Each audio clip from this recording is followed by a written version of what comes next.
Welcome everyone to Comics from the Multiverse, episode 240. I am Peter, and joining me, as always, is Matt. Boom. Connor is not here. What have I done to deserve such a fantastical gift?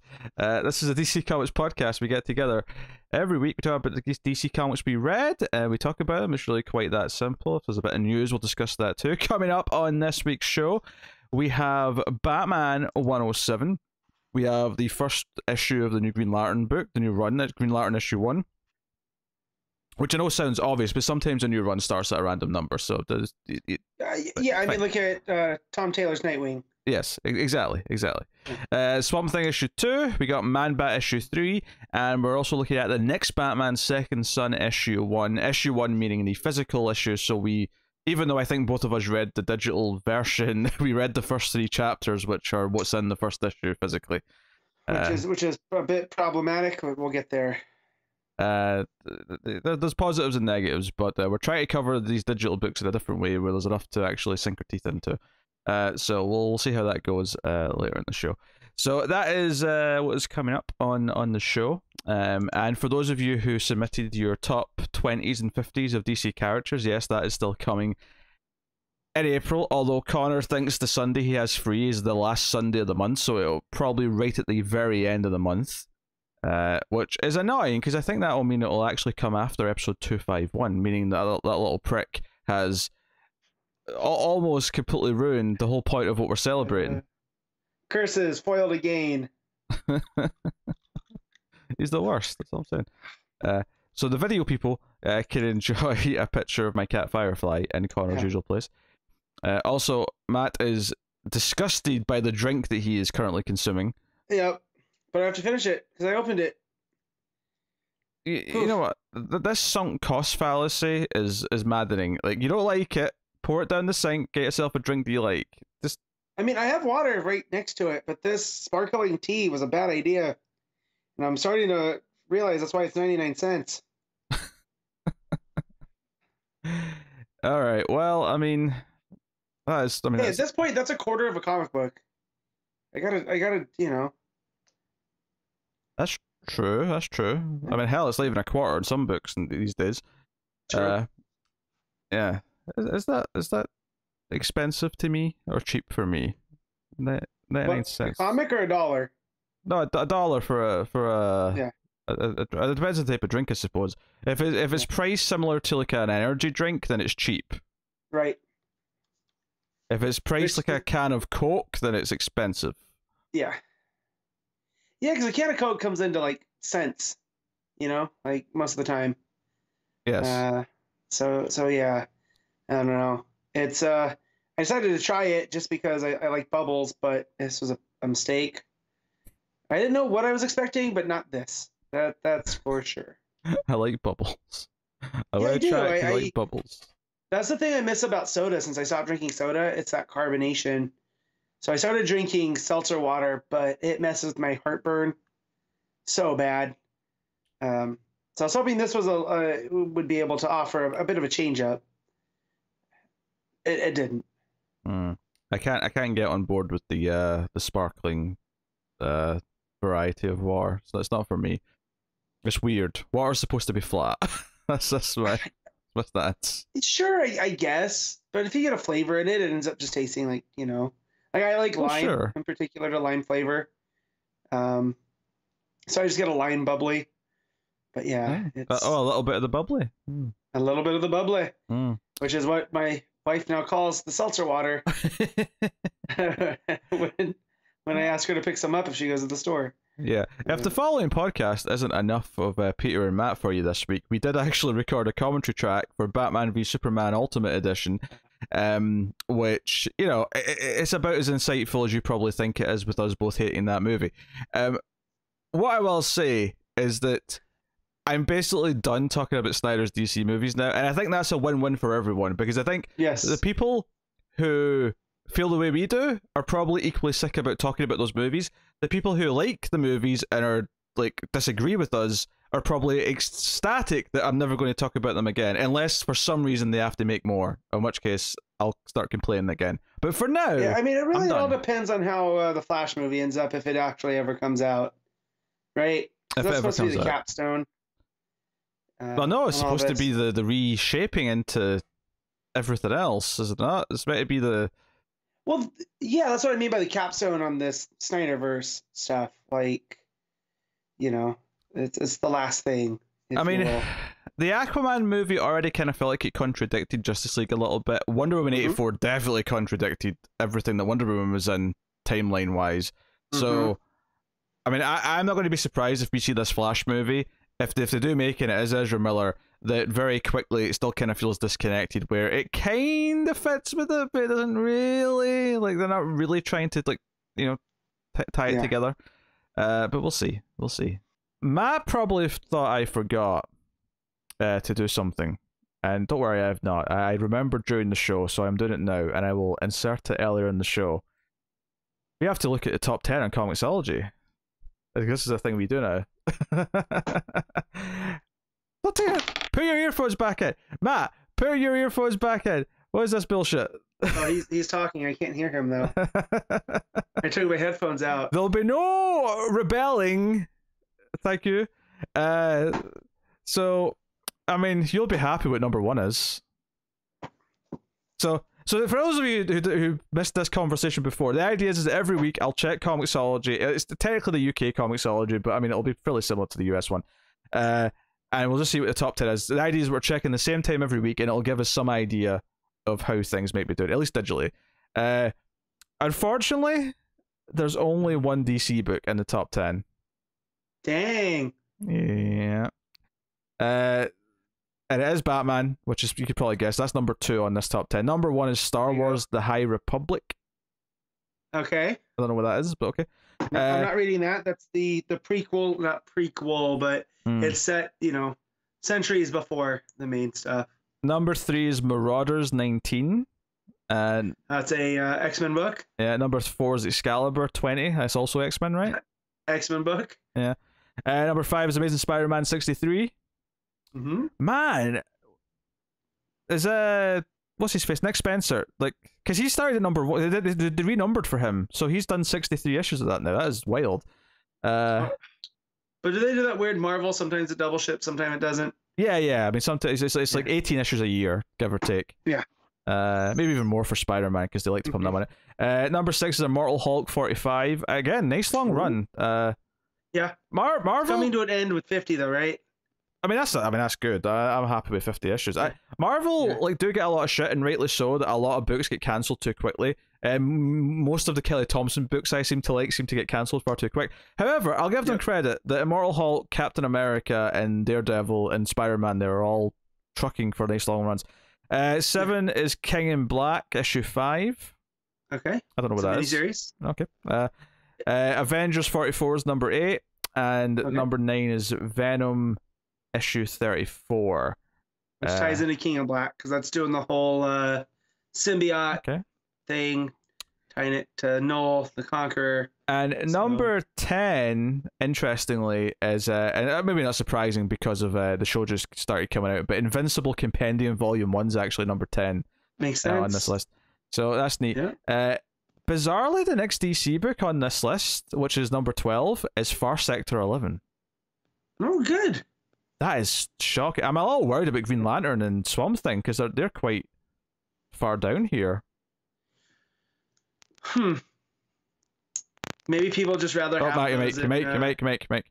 Yeah, Green Lantern issue 1 is number 21, and the Swamp Thing is number 23.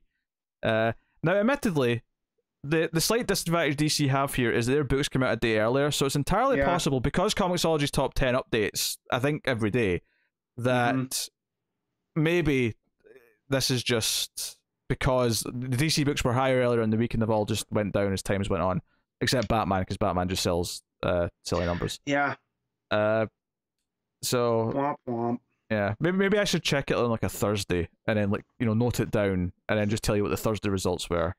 Just trying to gimmick it towards DC, huh? No, just to make it fair. Like, give Marvel a day as well, and just sort of, like, you know, before they sink too low. But Or maybe that's the fun of it though. Maybe like when we see when DC books remain in the top 10 on a Saturday, it's like, oh, they're doing really well this week because they're still there, kind of thing. I mean, that could be a thing. I don't know. There you go. There's your ComiXology top 10, the new weekly segment on comics from the multiverse. Wah, wah. Batman 107, James Tynion the fourth, with Jorge Jiminez on the art, continuing our Scarecrow arc that we kicked off with Mira Nakano and all the other things going on. But I was supposed to look something up, and now you just reminded me. So you do this. I'm gonna look this up. I do this. Okay, I do this. I review comic book. I enjoyed the last issue quite a bit, and I think this one kind of continues a lot of what it's doing. I think my favorite thing about this arc so far is that it's really trying to build an atmosphere that Scarecrow's making the entire city afraid, and that everyone's on edge. And we hear about how he didn't even have to use gas. All he did was put a crappy old Scarecrow in the mayor's mansion, and all of a sudden everyone's losing their freaking minds because everyone's high strung. Everyone's worried that there's going to be another gas attack. Everyone's buying gas masks. That kind of atmosphere that they're building here, I really like, and it's got the things that I enjoy too. It's got Oracle interacting with Batman, being the person on the earpiece.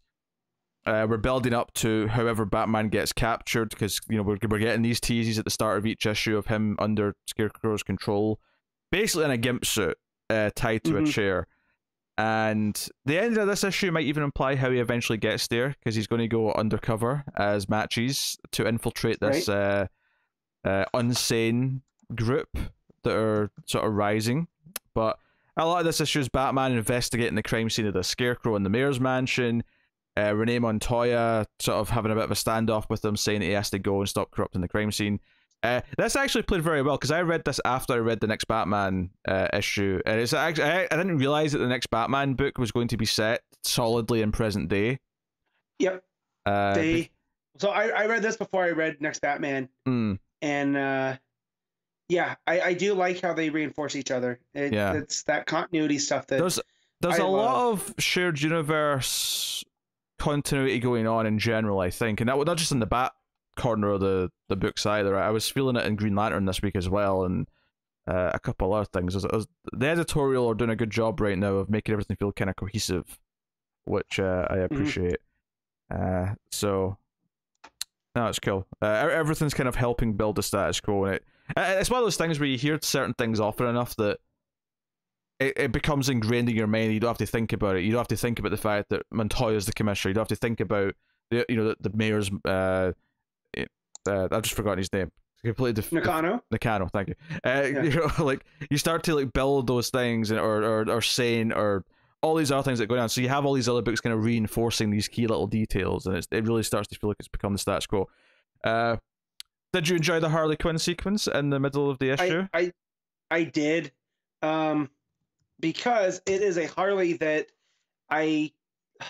she's not too zany, and she's actually trying to do good. So it's not like this. For the purposes, she's an anti-hero because she is working with Batman, right? But she's also standing against what the Gotham police are doing, right? So this inmate that she recognizes from her time in Arkham is having a breakdown, and he actually needed to be in Arkham because he has these issues, not just because he fell in with the Joker. And she's trying to explain this to the police, but all they see is Harley Quinn in a clown. Yeah. Right? Also, they keep calling, or he calls himself Stabbo, I think it was. Stabbo.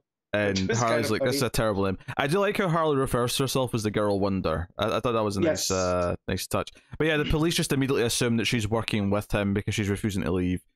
And Ghostmaker shows up, and I do also love that she calls him Ghostface, because I have made that mistake multiple times myself.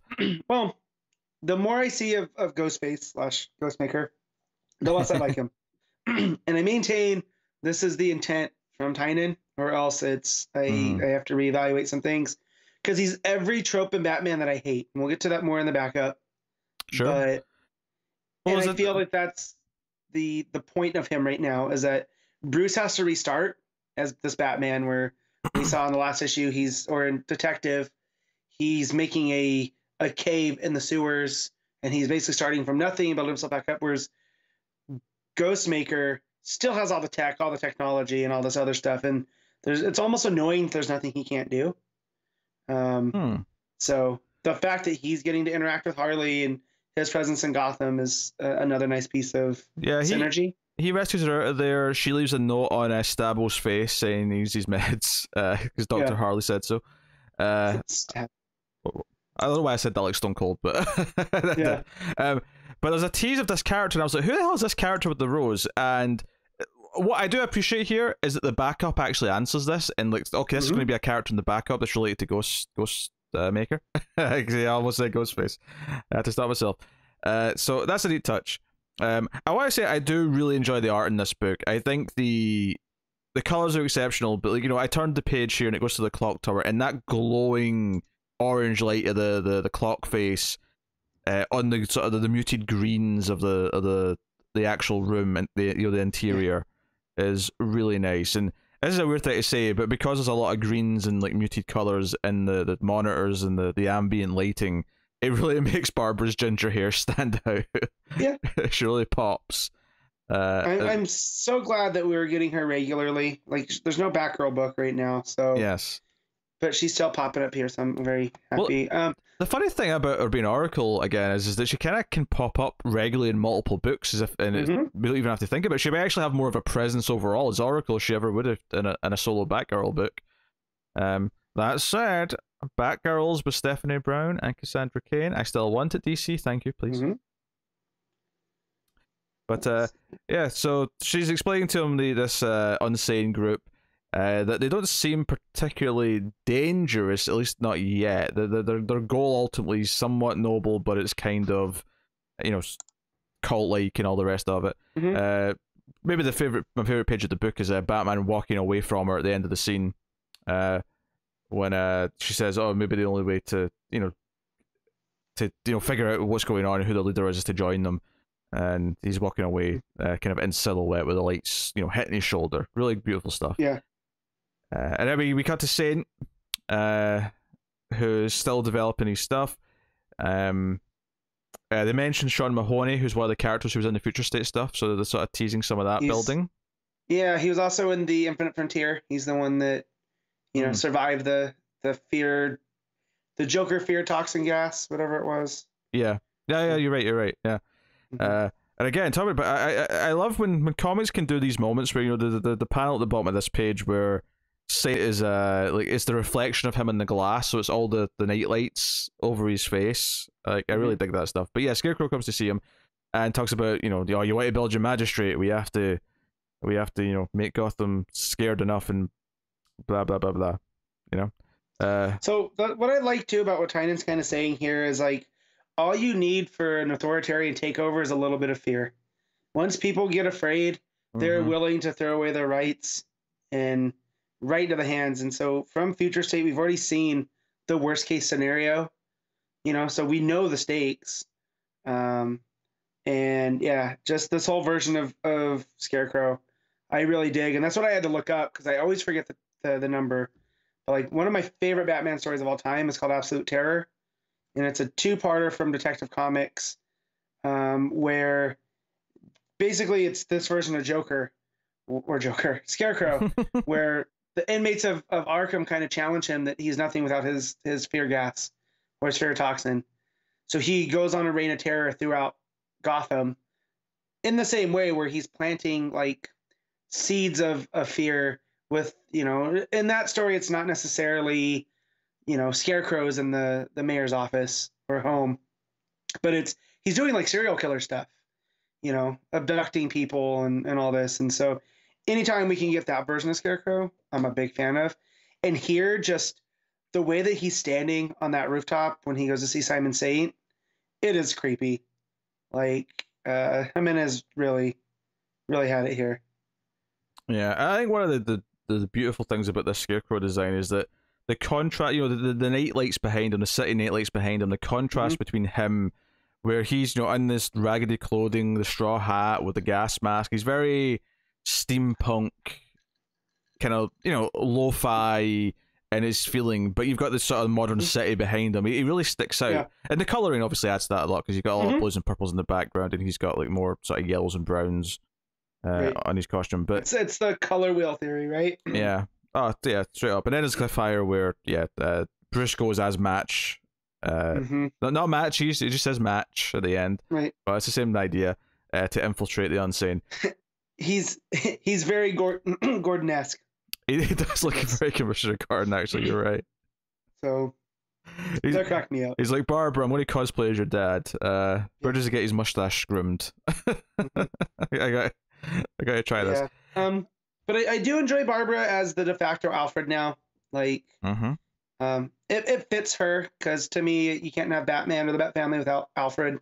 So she is now the, like you said, she can pop up in any Bat-themed book, and it feels right, because she has the Watchtower, Clock Tower, whatever we're calling it now. And, I'm always down for Matches Malone, or Match in this case. Yeah, I think what I'm digging about this sort of, and I'm talking about this run, but I don't necessarily mean the whole run. I kind of just mean these last 2 issues, because this is where we've switched to monthly, and we've kind of started the post Infinite Frontier part of the run.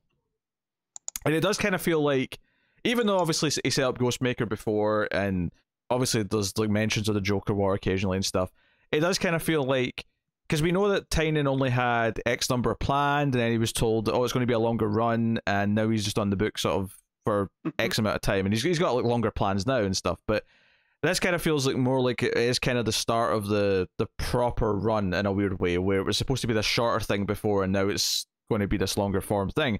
And I think what sticks out to me about these 2 issues so far is that it's done a really good job of having this main plot going on with multiple elements and multiple supporting characters. Montoya, the Mayor, Saint, Barbara, the Unsane Group. The Insane Group, and Master Wise, and... But it's also got these like running subplots, right? So you not only do you have whatever Batman is doing and the fear that Scarecrow's got on the say, but this Harley Quinn plot that's sort of running through is relatively separate right now. But it's engaging on its own, and it's kind of like, okay, how's this going to then tie into things as we go? Or even just, the building up the villain side with Scarecrow and Saint together, and sort of that stuff building and bubbling. It's doing a good job of feeling like a nice serialized story that has multiple lanes that are traveling. One of the things that I think comic books can sometimes fall victim to, and this definitely happened a lot in New 52, was it would be a little bit too singular, and there wouldn't be sub-characters, there wouldn't be running side plots, and you can get over stuff with that stuff, don't get me wrong, but it does feel kind of naked without it, and I like that this Batman book feels like there is a breathing Gotham, and obviously the other Bat books kind of add to that and make it filler. But this is the type of Gotham that I got into when I first got back into comics. Whereas I always say it, and I'm probably like a broken record at this point, where you don't have to be reading everything, but if you are, it makes it feel like a tangible world. And we got that a lot in Future State with the Gotham side of things, whereas you were able to piece together the puzzle. And I feel like here with Detective, even though they're telling 2 different stories, it still feels like it's the same Gotham. Whereas I felt like you just brought up the New 52, whereas whatever was going on in Detective felt isolated from whatever Snyder was doing in Batman, until they would have a crossover, like the Death of the Family, or what was the other crossover? Was it Night of the Owls? Yeah, Court of the Owls, Night of the Owls, whatever. Yeah, that came back to back, but then they'd go back off of their separate ways. But I definitely enjoy this, because you even brought up the next Batman, where it's still the same Gotham. Yeah, it still feels like the same world, yeah. And even the other things that are a little bit a bit more tangential in terms of the characters, but even the Red Hood story, the Grifter story, and these other books that have been popping up, or the backups or whatever, they all feel like they're inhabiting the same Gotham. And it's just simple little things like all of them referencing the same mayor, or referencing the same commissioner, or referencing just this A-Day, this Arkham thing that happened with the gas. Like, that's been referenced in multiple books now, and talking about how there's like unrest because of it. It does feel like there's this breathing Gotham like going around that's been established through all the books. It's really good editorial stuff.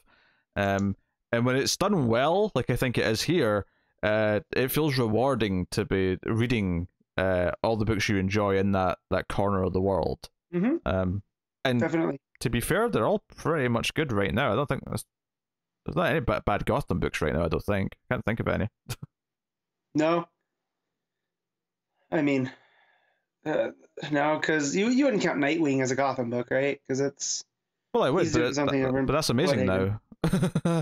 now. No, I know that, but I'm just saying, like, are we counting that in there? Or are we just strictly talking Batman, Detective, Urban Legends? I mean, it's a neighboring location, and you know, it still features Babs and the other characters that'll sort of cross. So I guess I kind of would, even though it's not in Gotham itself.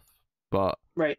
But I mean, you know, we give that still a score, so Nightwing's good now. So we're all yeah. So I guess it's a really good time, unless for some reason you just don't connect with Tynion's writing, or you don't connect with whoever else, maybe. Yeah, which I get irritated sometimes by his Batman early on, like reading it, but since really Joker War kind of wrapped up, it's been pretty consistent. What's so funny about comics is that there is definitely a very subjective thing where sometimes someone will just not like a writer, right? And, you know, Connor sometimes opposes it a little bit. For the most part, we have kind of similar tastes. Not always identical, but it's fairly similar. And I get that it's frustrating. I know some people listen to what we say about a certain writer on a certain book, and they'll be baffled as to why we're praising something or hating something. And then, you know, the flip side will be the opposite when they end up loving something and then we just don't want to read it. It just, you know, it happens sometimes. Right. And it's the funny thing is though, but you become very established in your taste, but you learn after several attempts, like, okay, I really don't like this writer, or I really don't like this artist, or whatever. And it's kind of funny that at least right now, everything Gotham related seems to be firing on all cylinders. Now, admittedly, we're only like, you know, this is only the second month of Infinite Frontier. How long will it feel like this? I don't know, but at least right now, things are feeling quite good. So yeah, that's neat. So yeah, main story, I think it advances all the plot lines. I'm loving the teasing of the Scarecrow stuff and the stuff with Batman. So I guess we should rate the main story, Matt. Yeah. Between the art by Jiminez and the story that's going on, I have to give this high, so I'm gonna go with an 8.5. I can even stretch it to the 9, honestly. Well, there you go. It's not like a standout issue compared to other, you know, ones that have, you know, the Nightwing issue with the big emotional beat, or it's not like something super important went down. But this to me was exactly what I want out of like a middle issue of an arc. This was it advanced everything. I'm enjoying all the threads. Art was gorgeous. So that's to me, as far as what I want the standard to be of an ongoing Batman book, this was basically it. This is an example. So for that, I give it the 9. That's it. We have a backup to talk about. We have the first part of this Ghost Maker arc that's going to be in the backups for the next little while. And we get Ghost Maker. Obviously, this is set present day. This is when he's operating on his own. And he's got his fancy private jet. He seems to have just had a threesome with a big bearded man and a woman. And then he is never going to see them again, and he's got a mission to do. He drops from his plane and his outfit onto this island. This is Ricardo Lopez Lopez Ortiz, sorry, on the art. Yeah. Along with Tynion, who's still writing the backup. And this character we teased in the main book, the one with the rose. She is the leader here. This is her island. She's brought a bunch of metas and villains. This is Madame Midas. Is this a pre-existing character? I'm not familiar with this character. I think these are all new. These are all new, yeah. Which I give Tynion a lot of credit for, because these are, you can tell he had fun creating these characters. Oh, for sure. I mean, I will say he peaks early, because those first two that are introduced together in that first page are easily the ones I like the most, which is the Instigator, who's a Killer Croc-esque looking sumbitch. But magically transformed martial artist and terrorist, which he also talks about going up against the Great 10. So he must, you know, be situated in China somewhere. But just the name, Instigator, and he's a gigantic alligator monster. Yep. Also, the fact that he's martial artist, like, I want to see him do martial arts stuff. Okay, let's do this. And then Razorline, who's the one who's sitting with him, who's unspeakable, otherworldly horror, as it just captions him. All he says is, "I would not mind getting another slice of him for my collection," is what he says. So he's just like a complete up sort of deranged serial killer by the looks of it. Yeah. But yeah, so Madame Midas is pissed because Ghostmaker, who she points out that none of the American superheroes know she exists because she wants it that way. She wants to be under the radar, but Ghostmaker's been interfering in her affairs. So for that, she's arranged everyone who has ever sort of fought him and survived. We have Kid Kiwi, we have Brainstorm, on the Kid Kawaii. Kawaii. Sorry. Yeah, I know Kawaii's a Japanese term for something that's overtly cute. Ah, okay. You know? Yeah, so that's why you have this, you know, kid robot. So it's this ferrofluid assassination robot. So of course she's unassuming, right? Like, sure. It's a little girl, but she's a robot that'll murder you. And then Brainstorm's a telekinetic individual. Right. So basically, they're all pissed because she's essentially lured Ghostmaker here by essentially almost announcing that they're all here and like giving Ghostmaker a tracker to come find them. Not she didn't literally hand it to him. She sort of like laid the breadcrumb for him, but they can all follow his movements. So they actually see a hologram of him landing on the island, so they know he's here. So the deck's stacked against them in that they have a complete like knowledge, a live feed of where he is, what he's doing at any given time, and maybe this is where the problem's going to be, is that he's going to be far too good at everything where he's going to overcome this. This is almost the John Cena cell of this character, where he's just going to be amazing at everything, and that's going to be a thing. Anyway, the cliffhanger though is after he's landed, there's robot tigers with laser eyes attack him, and that's the ending. Do you know what I almost feel with this, bizarrely? It kind of feels to me a little bit like the Robin one, where this doesn't feel at the end of an issue, it feels like halfway through an issue. No. Yeah. It was almost like a Ghostmaker one-shot that they split up. Yeah. But it's more than 2 parts though, so which is why it's interesting to me that this feels like halfway through an issue. I wonder, maybe just like Tynion's not used to doing these 10-pagers, so he effectively maybe wrote like a 3-issue thing that's going to be split into 6 parts over 6 issues. I don't know how that's going to be, but maybe, I don't know. He got to start doing backups, so maybe he did. Exactly that's true. That's true. But no, it did feel like I expected more once the Laser Tigers came out. At least finish that fight. But it kind of feels like, yeah, it's like they're building a cliffhanger, like an issue-ending cliffhanger out of a moment that doesn't feel like an issue-ending cliffhanger. So when it says to be continued, I'm just gonna like, oh, okay. Yeah. To be continued. All right. Obviously, I mean the rating's fine. I like the villains for the most part. They're kind of fun, seemingly. Laser Tigers definitely gives you a sense of the tone and the maybe the more the less serious vibe that it wants to give off. How did you feel about the art? I think it's fine. It's not like my favorite, but it fits the character. It's very anime-esque where it needs to be, or manga-esque, I guess, since it's sequential and not animated. It does feel a little. It feels like it belongs next to Jiminez style. Like there's definitely some parallels, I think, between them. It's definitely not as refined as Jiminez, though. Oh, for sure. Like it has a sketchier quality, and I mean that like sketch art, not that it's bad. But it feels kind of in the similar genre of style, if that makes sense. Whereas, instead of like, because sometimes you go to the backup and it'll be like, oh, you went from someone that looks like Gary Frank to someone who looks like Riley Rosmo, and it's like a completely different style. There's no whiplash.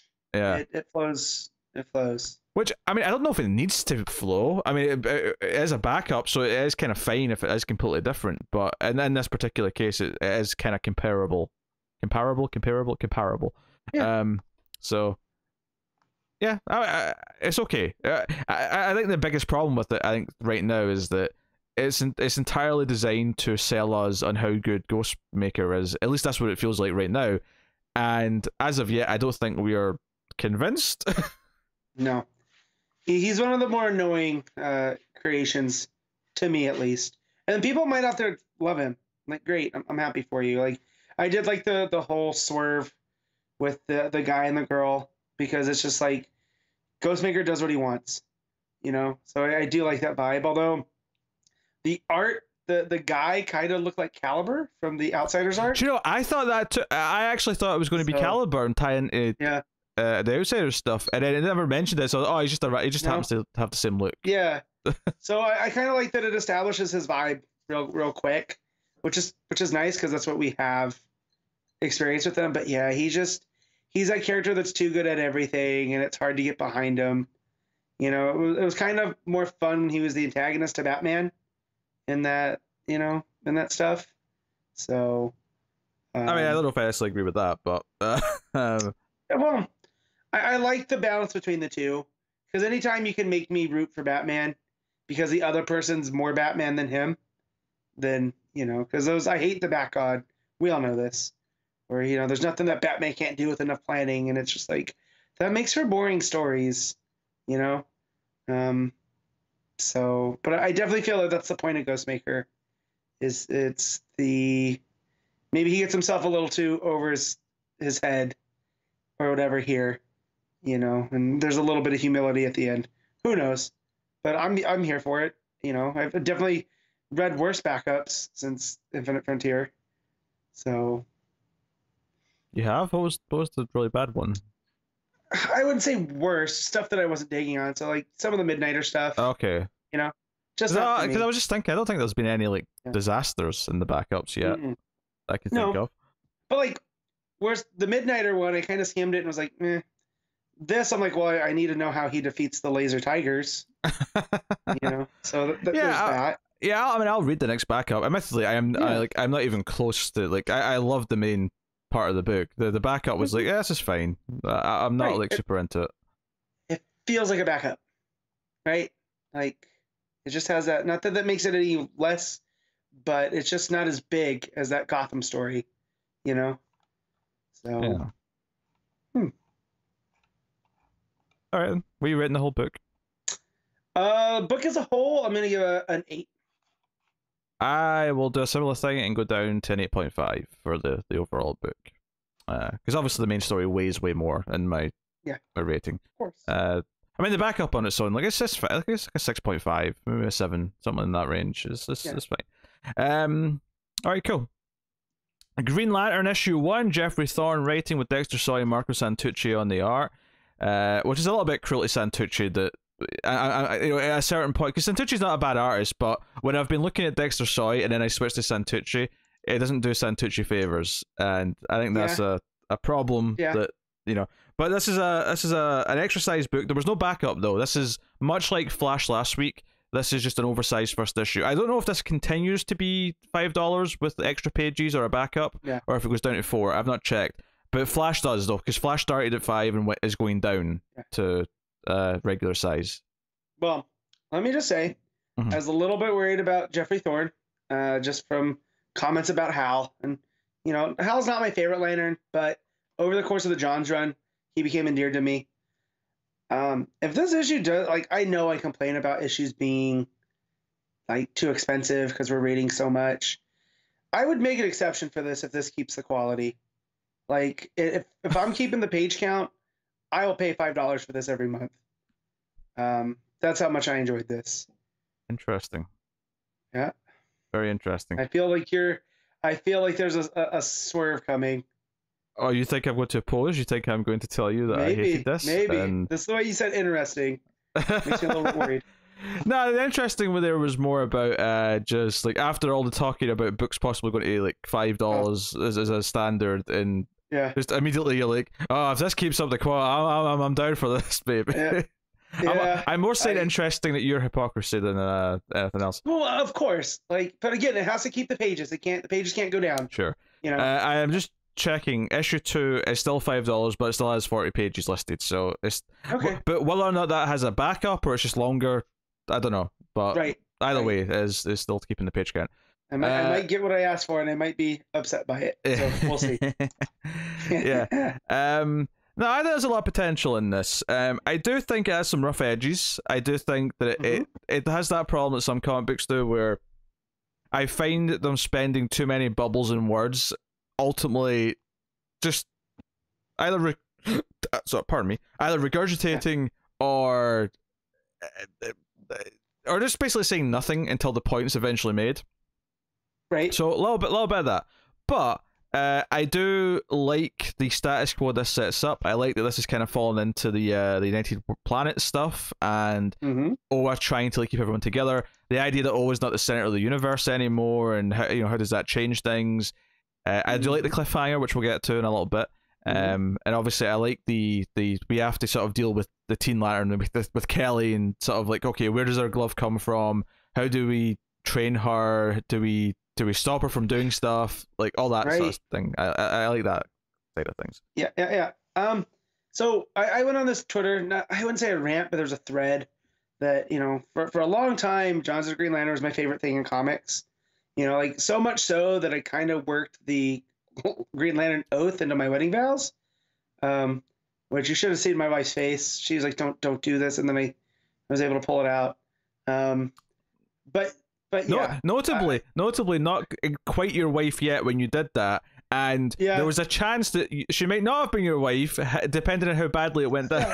The only person outside of her that picked up on it was her uncle, which he said he was kind of hoping that I would stick it just to see what would happen.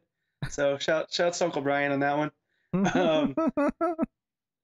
But so like Green Lantern for a long time was very, very like dear to my heart.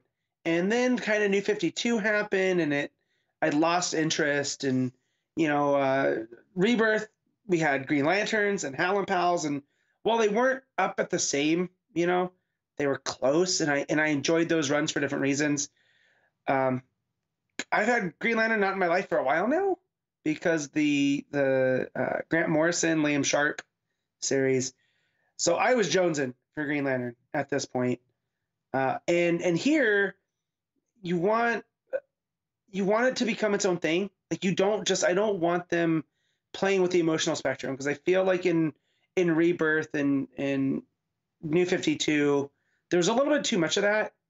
So the fact here that Thorne and Soy and Santucci are deciding to do a whole new status quo with the Green Lanterns, and what that means for the universe and the United Planets.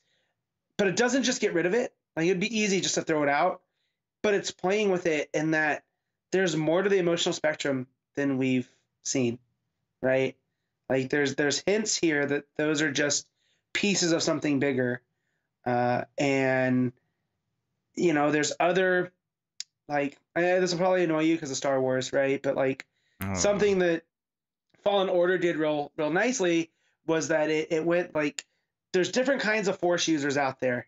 It's not just the Jedi and the Sith. There's other people that can play around with it. Mike. Thank you, Mike. You saved me from stupid Star Wars comparisons. No, I'm still going. But Thorne does that here in the story, where there's people that use the emotional spectrum in a completely different way, right? Than what we've seen with the Green Lanterns or the Sinestros and all of them. And I think that's super interesting. And the fact that they're asking questions about the Starheart, which ties back to Alan Scott. This has everything about Green Lantern that I love in one spot. So, actually go through it then and see what actually goes down here. So there's a tease at the start of a big fight happening. Jon and Baz are in combat, and then a Thanagarian warrior comes in, who they clearly have been talking to. A bit of hostility, and then we cut back. We cut back to 2 hours previously, and this is, okay, we're going to get to why this fight's happening. And I was a little bit worried for those couple of pages, because what I could put out about that Future State issue was just that it was just nothing but fighting for like a whole issue, and like I feel like nothing happened. Luckily here, being an actual issue, the first issue in particular of a run, is that it's like, no, we're going to set up a status quo, we're going to establish where all the characters are. And Jon is kind of the head of the core right now. Hal's off elsewhere. He's on a call here at the start. But I think what's interesting about this is it didn't even occurred to me that Jon was wearing a Kryptonian-esque outfit until he mentioned it later on. And like, oh no, I'm wearing a Kryptonian version of like the Green Lantern outfit because Superman and Superboy started this United Planets, and I'm honoring their their thing. And then I was like, oh, that's kind of neat. I thought, I was like, what is he wearing? Like, this is weird. Is this some new Owen garb or? And then when like you said, it all clicked. And then you see the other members when they get to the inner council, they're wearing like full on almost Superman capes around them. Like, I thought it was real cool. So there's a big meeting happening on Oa, which it becomes clear as it goes on. Later on, it's made it explicitly clear that at first you might think this is a debate about something else, but ultimately this is just the United Planets deciding whether or not Oa even gets let in, which is kind of an interesting idea in the first place, that Oa may not be allowed into it. But we have we're introduced to the Thanagarian Amira, who's part of the brigade, the United Planets brigade, who's kind of there as security, even though they mention later on there's literally like thousands of Green Lanterns right here. But so there's a little bit of bit of dick measuring, as it were, between her and the Lanterns.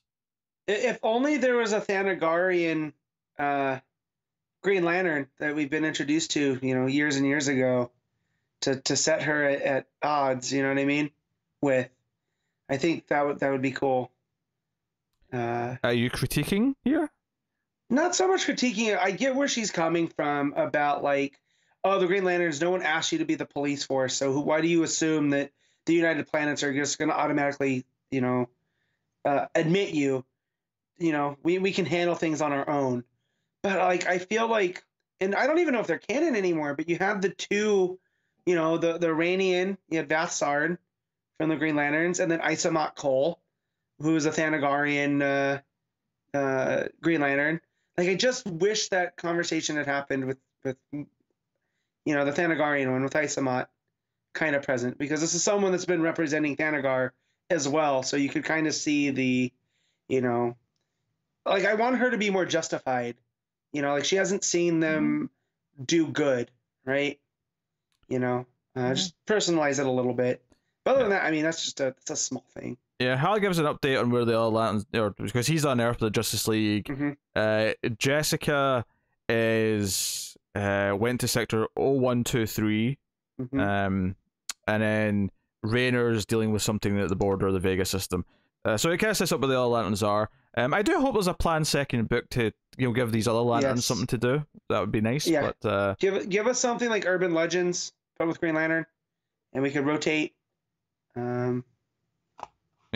They mentioned Mogo shifted to the other side of the sun for now. So not right next to Oa, as it has been the last couple of times we've seen it. So yeah, and that's basically Hal's inclusion for the issue, is that his hologram, his Green Lantern communication goes away. And then we jump to Kelly, and Kelly's basically throwing a fit and demanding to not be touched by the Guardians. And when Johnny comes in to find out, what was going on, and Baz is like, no, everything was going fine until they asked for the glove, and she's refusing to take it off because she doesn't trust them. And the Guardians want to dismantle it. They want to look into it because they confirm it's not any of the things that it could have been. Like, it's not this, it's not that.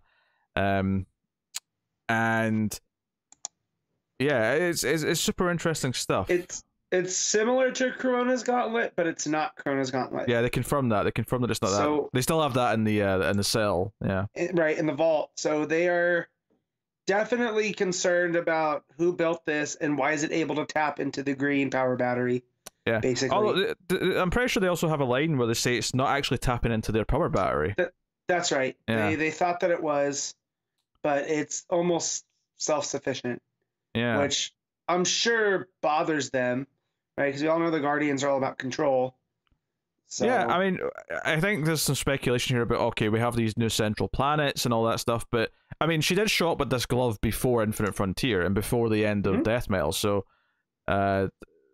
this is obviously a mystery the book's going to explore and maybe answer. I wonder if there is an answer. I wonder if Bendis had an idea for this that he's passed on to Thorne. Or is this something that Thorne has just been left to fix himself? Yeah. I mean, I don't know. I mean, if that's the case, cool. Because I do like Kelly as a character. The fact that they keep calling her a teen, but they keep arguing she's 11 or 12. So she doesn't want to be Kid Lantern. She's Teen Lantern.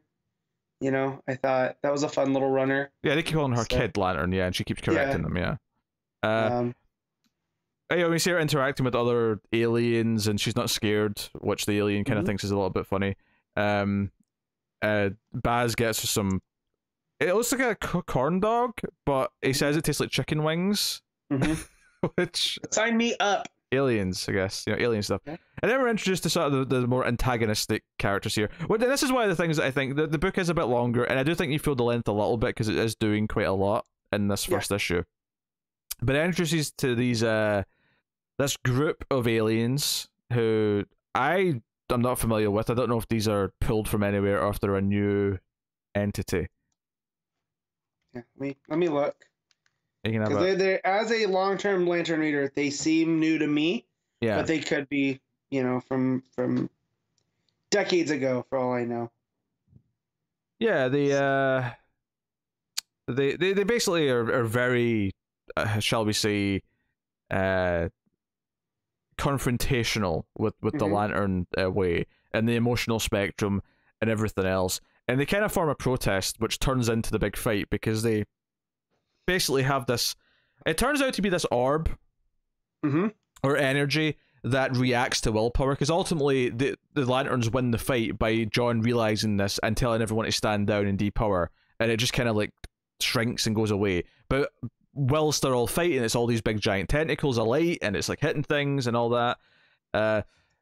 Probably the more interesting part of the issue, I mean, obviously it's interesting that we have this potential antagonist and some of the politics that are going to go on, but I think perhaps some of the more interesting stuff is some of the brief glimpses we get of the various alien delegates speaking as to whether or not their worlds accept Oa into the United Planets. You know, the representative from Kolu talks about, you know, all the things that the Guardians have done, the Green Lanterns have done, and they do accept. And perhaps the more exciting one is the Sinestro Corps for New Kurigar, I should say, where they basically say no. And what I thought was really interesting about this is the way they talk about the Guardians being basically, you know, full of fear, which you think Sinestro and the Yellow Lantern Corps would be all about, but they're like, no, they're scared, and everything they've done is out of fear. They're right. You know, they're cowards, and you know, Kurigar denies. So ultimately, they do get voted in, but it is kind of notable that the one sort of glimpse of Sinestro we get in this book. Really, I mean, I think you see his face later on in a quick shot, he's back to being antagonistic towards the GLs. Yeah, but not in like a super villain kind of way. This is more. This is very much more Black Adam, like representing his country kind of. Yeah, but style. You know, for the longest time, there's been a truce, right, between Sinestro and back in Howlin' Pals, they were working together, and that's why you had Arkillo and Guy being able to team up on adventures. You know, so the fact here that they're back to being on almost opposite sides. And you have this whole delegation of the Sinestros. I don't necessarily think that this puts them back to being... Because, I mean, keep in mind, they're still a part of the United Planets after this. Like, you know, the Sinestro Corps and New Kurigar are still a part of that. Right, Kurigar is deemed that the Sinestro Corps represent them. Because I'm sure he's still... You know, I don't know what the story is now, that if Sornik is still the leader of New Kurigar. I mean, maybe... Maybe they will go full villain. I'm not saying they won't, but what I'm saying is I don't think that this means that he is going villain again or full villain again. Oh no, not full villain, but like you said it with Black Adam. I'm just saying, like, for a while he's like, oh, we can work with the Green Lanterns, and this, it seems like maybe he's not as much not trusting the Green Lanterns as much as the Guardians, which is par for the course, you know, for Sinestro. You know, I was trying to find that group of aliens, but I don't think they're given a name. The name that we get is the name of the weapon that feeds off of the emotions, which is, you know, another one of the Guardian's secret weapons that has backfired, you know. Yeah, we do have a citizen shows up, and he doesn't have much to tell us, but he does mention that before the Manhunters, the Guardians created the Atma Tantrum. Atma Tantrum. Atma Tantrum. You gotta add a glottal stop with that apostrophe. I know. It's like Hawaiian. Screw you writers for making this hard to say. But talks about the source of peace. They feared the power and disorder of the spectrum, the emotional spectrum specifically. But it does bring this idea that there's other spectrums and there's other things that they're going to be introducing here on the run. And the idea we have these beings who are kind of against the emotional spectrum, or at least the use of it in the way that you know, the Guardians do and the Lanterns use it. It's interesting. But yeah, so, you know, John realizes that this all about is this thing's feeding off willpower. He figures that out from Citizen, and they all depower, and the leader of this little alien group, the sort of ice-looking princess one, she kind of gets really upset. But she does talk about the Star Heart. She says the Star Heart must be free, which is interesting. Which, you know, we're going to get to this idea. We're finally going to like properly kind of take where the Alan Scott power comes from. Is that going to connect in some way to Kelly's power, perhaps? And is it going to be some sort of different force that we're going to play with now in Green Lantern mythos in a more bigger way than it ever really has? I don't know, but it's interesting. Unless the name Starheart's just a little Easter egg and it's not actually going to connect to that at all, which is entirely possible. I mean, if you know about the Starheart, you know that is the Guardians try to condense magic into one spot, and it ended up landing on Earth, and that's what gives Alan Scott his power. That's what he carved. It's a piece of the Starheart. So if these people who seem to be magic, they know about Gem World, right?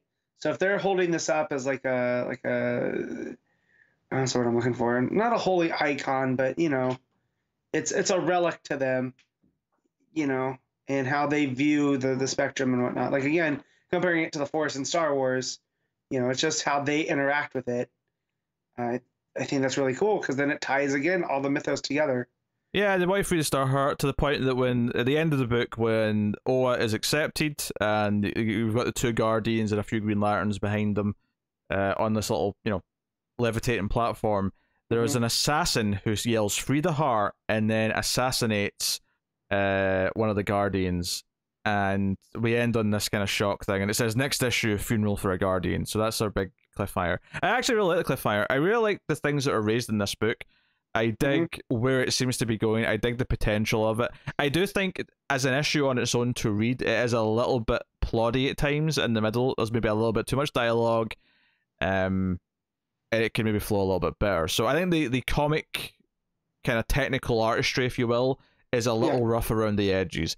The actual premise and where the story seems to want to go, I'm definitely into. I definitely want to read more. Like I'm in for issue 2.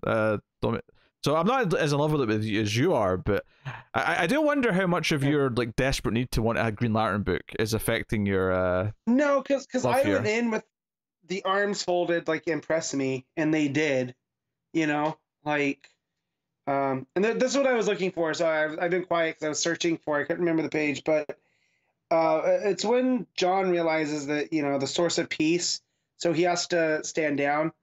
They talk about the emotional spectrum in. The Citizen says he's never been comfortable with that description. Love is a spectrum, rage is a spectrum, fear is, but life, death, no, they're really not. But greed, compassion, hope, what are they? They're all a result of choice of will. So it's almost as if saying, like, the green was the very first, and they've branched off from there. So, again, that's taking the emotional spectrum idea and adding to it. And what does that mean going forward with you have these?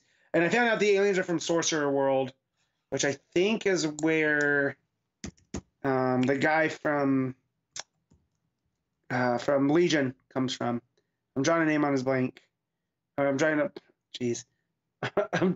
blank on his name. I'm pretty sure he's from there, and one of the Legionnaires is from there too. So it's seeding all this stuff there with magic and the Star Heart and. But the whole idea that the spectrum is a spectrum of spectrums is something that I can get behind. I think what's interesting to me here is the idea that they want to free the Star Heart, and the idea that they think that the Lanterns and the Guardians specifically, maybe more so, have kind of caged something that they think should be free, that they worship either like a call or even greater than that, like a full-on religious entity. That is a very interesting prospect. And if it does lead to, sort of bringing in Alan Scott in a weird way, I mean, maybe it doesn't even need to. Like, it can be related to that without ever needing to like reference him, really. But okay, so they're from it's actually Planet Xerox, which is kind of funny, but it's Xerox with a Z, not an X, at the front. But it is basically the touch point of all magic. So it touches Gem World, the Fifth Dimension, Mira, Skataris, Hell. Land of the Nightshades, the Dreaming, Azarath, Limbo, the Red, the Gray, the Green, and Mordru. That was the guy I was trying to think of. That's where he's from. Okay. So adding that on top of it, we're definitely getting a more cosmic Green Lantern. I feel it's not just the space opera-y of the Johns era. It's actually, you know, cosmic DC with, like you said, you point out there's the Kaluans, the Thanagarians, all these aliens of different worlds coming together. And now you have these guys, which, I mean, you hear all those names and how now with magic that we usually aren't getting magic with Green Lantern, right? Those are two worlds that are vastly different. Yeah, so that's an interesting new concept that they've not done in a while. And I do hope, though, that, because a lot of the things you just said to me there are all kind of interesting, I do hope the book itself actually gets across some of these ideas a bit more as the issues go on, and it, you know, kind of explains where they come from. I mean, it's one thing for us to have some fun and sort of go hunting for the connections, but some of this actually might be super important to the story. So, very, very neat. So, yeah, I mean, it's starting off an assassination, so it kind of paints them as these, you know, devout believers in what they're doing. So that gives you a sense of, you know, they're not, you know, they're not a group of jokers, they're not a group of whatever, they're more like a magic League of Assassins in a weird way, where they're devout. So that's interesting. And he reminds me from Aaron's run, you had the Light Elves. This guy, the way that he... I should rephrase that. Alien magic League of Assassins. There you go. But no, they remind me of the Light Elves from Aaron's Thor run, you know, way back. Oh, sure, yeah.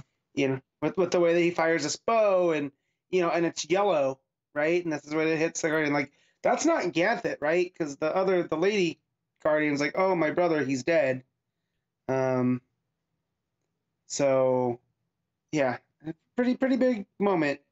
Also, Sinestro's face looking pretty self-satisfied there at the bottom. Yeah.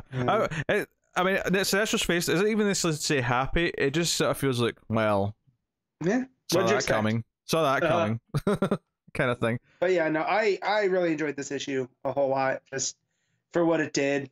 You know, I wasn't expecting to like it as much as I did, and if it can keep this pace, then I'm gonna have a new favorite book to talk about every month. You know, which I did expect, you know, going into this. Do you think Connor hates it? I don't know. It seems to be more his, like, he might think that there's too much going on, you know? He might call it a little Bendis-y, but I don't know. Just a thought. All right, what are you rating Green Lantern issue 1? I'm giving this a 9. Whoa! I am going to give this a solid 7 out of 10. I see a lot of potential, but there's definitely some rough edges to deal with. So, but I'm hoping this will be a run that I'll get into. I mean, I didn't even mention the art that much beyond just the art change. It's very house style. Even Dexter Soy stuff is a little more house style than normal for him, I think. Yeah. I don't know. It feels chaotic when it needs to, but it never feels like it's overwhelming in the art. I think part of the problem is that with Green Lantern, and this is a common problem with Green Lantern a lot of the times, is that there's so many characters to draw, especially in an issue like this where you've got this conclave of all these people standing around, and then you've got all the fights with, like, you know, tons and tons of characters all zooming around and stuff. And I think that maybe does present an obstacle that I don't know if this book necessarily overcomes, in the sense that, you know, this is not, like, the Dexter Soy pages are not the best Dexter Soy art I've seen by a long shot. Like, if you go read his Outsider stuff that he did just recently, that stuff is phenomenal looking. But still not bad though. It's not like an eyesore or anything like that. No. But yeah, there you go. That's Green Lantern issue 1. The Swamp Thing issue 2, Ram V writing with Mike Perkins on the art. Obviously this was a very positive review last time. Yes. And dare I say that I'm not expecting anything that much different from this, and that it is fantastic, and we're about to tell you why it's fantastic. Are we though? I think so. We're gonna try. No, yeah, we are. I'm not gonna lie. Matt tried to pretend he's not into this. This is great. So Levi, you know, we had the ending last time, or it was near the ending, where he's coming out of the tree in Central Park, but he's traveling to this desert in Arizona. Arizonia. I'll make that joke every time. I will tell you, last week my wife was tired of hearing that. It was the Grand Canyon, and I was looking for Jackie Daytonia, best bartender in all of Arizona. So, yeah. If you're wondering why we're saying this, watch the TV show Where the Wild Things Are. Not Where the Wild Things Are. Sorry. Yeah, I thought you were making a joke. No. What we do in the shadows? What we do in the shadows? Season 2. It's a long title beginning with W. Okay, it just kind of swapped to my mind. I don't go back and rewatch shows very much, but Ash hasn't seen the first season. She only watched the second season with me, because she's not a big fan of the film. Like, she looks at me and my brother when we watch it, and she's like, "This is funny, but it's not as funny as you guys make it out to be." I mean, so she skipped the first one. But I like the show better than the movie as well. Yeah, well, I feel the characters are a lot more, how do I say? I want to say developed, but there's more to these characters, and how do you not love Matt Berry? Oh, Matt Berry's great. Anyways, yes. Swamp Thing. So Levi is with I've forgotten her name. Is it Stephanie? What? No, maybe. I don't want to say no. Jennifer. There you go. Yeah, see, I was right. So he's with her, and he actually tells her about his experience, which obviously, and I like how she kind of reacts to this throughout the issue, where she says that she believes it because he believes it, but you kind of get the sense that she's sort of treating this like he's maybe he's just having nightmares and sleepwalking, but he's obviously experiencing this weird trip where he doesn't quite understand what's happening as he's being Swamp Thing in the desert. But we're seeing these glimpses that he's meeting this the Pale Wanderer, and Pale Wanderer is just murdering different victims, just murdering different people in the desert, and the Wanderers try to turn him into kind of this elemental beast like he is throughout. Someone that's given up their humanity to fully embrace what they are, and that's something that goes back through Swamp Thing. Yeah, and he actually looks up this, from what he recollects, he looks up these crimes and does find evidence of them. Which is kind of the scariest thing for him in these early pages.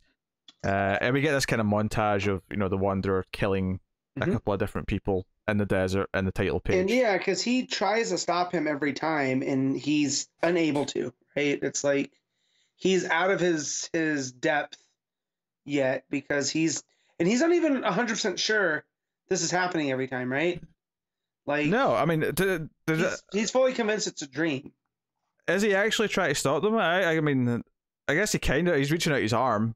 Yeah. It's very passive, though. I got this very kind of passive, he can't really control it yet kind of thing. Yeah. Because he says he sees all of the stuff, and one night he offers me a piece from a new kill. My being aches for sustenance, water, sunlight, the earth, anything, but I refuse. Each time he walks into the night, leaving me a desiccated death. I know that if I'm to survive this one day, I will have to stop him. So yeah, he's almost more passive. He's almost a prisoner in this. Yeah, he doesn't accept the flesh. He says he needs to stop him, but he's not in control yet. There is still someone spying on. We'll get to that at the end because that's more the cliffhanger. Yeah.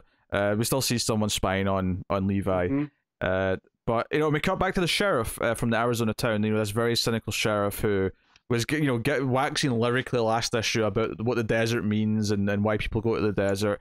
And he's getting drunk in the bar, and he's basically shook because he saw the monster, he saw the Pale Wanderer last issue, and he's like, how do I come back from this? I can't just pretend. This other guy's like, hey, the feds are coming in, you don't have to worry about this anymore, it's not your problem. And he's like, I saw the I mean, he didn't say this literally, but his sentiment is, I saw the face of goddamn evil. I can't just put this out the back of my mind. Yeah. And he's someone who's lost the sight of hope, he's lost all these things, and this scene's more about setting up that he's obsessed. And just before we move on from this, the coloring here is because obviously there's a lot of greens and browns and oranges of the desert and the greens of Swamp Thing. I love that when you get to this this bar scene, it's all pinks and purples. It really just sets up a different vibe. And it kind of works because you've got the idea of the neon lights of a bar sign, even though it wouldn't normally be this powerful for the whole bar, but it gives you that feel, which is really good. Perkins, again, much like issue 1, this is the best I've ever seen from Perkins. Yeah, he's knocking this out. But yeah, I love, we get back into the character stuff with Levi and talking about, seeing his father. He went to see his father in India before his father died, and his father, of course, said, I forgive you. Yes, that's why I had to get the line right. And it's this idea that he can move on from things, right? And that he can accept what he's become, but make good out of it. It's a fresh start. It's a chance to be new. It's a chance to start again. And obviously, this message is kind of, the driving force for what he ultimately does in this issue as Swamp Thing. The idea that maybe his father towards his death, kind of like offering this fresh start is kind of this release for him that Levi's not ready to like sort of deal with or comprehend yet. And I love the touch as well that the the heart rate monitor is green, so it kind of it fits into the color scheme of the whole book and Swamp Thing. But yeah, but what I like about this though is that it says it's Jennifer who is talking over most of this and talking about how this is trauma, and this is what I said earlier. I love how she kind of like talks about all of this as if it is just a trauma that he has to get over. It's not like a literal thing necessarily to her. Even though she says she believes him, but does she really believe that he's transporting to a desert in the middle of the night? I don't think she is. No, but she is listening to him though. Yeah. Which is good because he needs to talk about it. Yeah, because she says, the reason why your father said I forgive you is that, he wanted to not have the burden of his death, weigh on him. He wanted him to move on and do other things. And so it's that night seemingly where he transports back to the desert, and this is probably the time because it's been very abstract every time I've seen him in the desert at this point. It's all been these very close-ups and like silhouettes and shadows. This is the first time it's the most clear we've ever seen him, where we see like the full body of Swamp Thing and we see the eyes properly. And it's right at this moment that the sheriff has went to the desert and he's like, he's trying to kill the Pale Wanderer. He can't let this go. He has to kill the evil. And he's got fire everywhere. He's firing a shotgun at him. He's got Molotovs. And it's just as he's about to kill the sheriff, the idea that, all hope is just about gone. Where this new Swamp Thing, Levi jumps in. He's basically on fire because he jumped through the fire. And he says, "You will kill no more." And he says his name. He says, "I'm Levi Kamai." And my brother created me in the wetlands of Kazaranga, and I'm sure we're going to get more on that as time goes on, as to the origin. But he's like, I was a man not long ago, and now I'm just a thing from a swamp, which maybe a little on the nose, that line, but I like because he goes, I'm just a thing from a swamp. So I looked up the Kazaranga, and there's a Kazaranga National Park that's in north east India in Assam. And it's like all like wetlands and rainforest, and so like for his what it looked like his brother summoning this primal force, which we know is the green, right? Yeah. Out of this place that's so wild, it's kind of similar to what we're used to with Swamp Thing in Louisiana, right, from the Bayou. So I thought that was pretty cool, Yeah, and that's upsets the Pale Wanderer. He starts like hacking at him and saying, you think you're still a human, you're clinging to your humanity, but he starts ripping at his chest like, where's the flesh? Where's the bone? There's none of that here. You're just like me. You're nothing like me. You're just a monster, kind of thing. I mean, he doesn't say those words exactly, but that's the sentiment. That's what he's trying to get at. And for me, I don't necessarily think he's part of the rot. But he, when you look at the backstory of him, as he was this guy that left the war and went back looking for gold, he's almost like a physical representation of greed, right? And that's what he's in the desert consuming everything, all these resources. Yeah, there's a few things. There's the cynicism and the idea that there was nothing for him, so he felt like he had to start taking things, and it became almost this literal like monster in the desert who's feeding off of. And that's what the absence of hope is, and it's but tie it back to Levi, right? Whereas he has this trauma, and how he chooses to deal with it, versus this guy who deals with the trauma as, well, there is no hope. So he's fully giving. But he's also, but the monsters. I mean, the Pale Wanderer is literally feeding off of anything that steps into. I mean, it's a place that's already devoid of resources. It's a place that's devoid of anything, right? And he's taking anything that happens to like ever come into it. So there's no hope for anything to ever, dare I use the word grow, or anything to thrive, or anything to happen. I'm taking that from a mental aspect with Levi, right? Is like, this is him kind of fighting, depression or whatever, like with his dad. Oh yeah. He has to let go of his trauma and fully embrace the new. Whereas the Pale Wanderer is like, no, this is exactly who I am. There is no hope, and he's given into the darkness, and that's why, you know, or more Levi specifically, has to stand up to him. Or more specifically, he's given into the trauma. He's given into he's let his demons overcome him, and Exactly. the idea Levi is fighting his demons. Like he could have potentially, but he's got someone who loves him, who's trying to help him for a start, which is, you know, his anchor, which is a big part of the whole man and monster thing in general, but especially Swamp Thing. And basically, you know, he says, you know, I am the knowledge, I'm the green. He talks about how he can feel that millions of years ago, before this was a desert, it was thriving with life. There was green here. It wasn't always a desert. I mean, obviously it's millions of years. It's a long ass time ago, but it wasn't always this dead land. And he basically grows a giant ass tree out of the middle of the Pale Wanderer, in the middle of the desert. And this full page spread of this, and what's so good about it is obviously it's all about origins and stuff, mainly because it's the desert, but also because of the fire and the previous pages. And you get this full page spread of this giant tree with the purple sky behind it, and you have the reaction shot at the bottom of the sheriff looking back with, and this is the thing, it confirms it later on, but I kind of love this moment on its own, where you can see in the art, this is how good the art is from Perkins in this issue.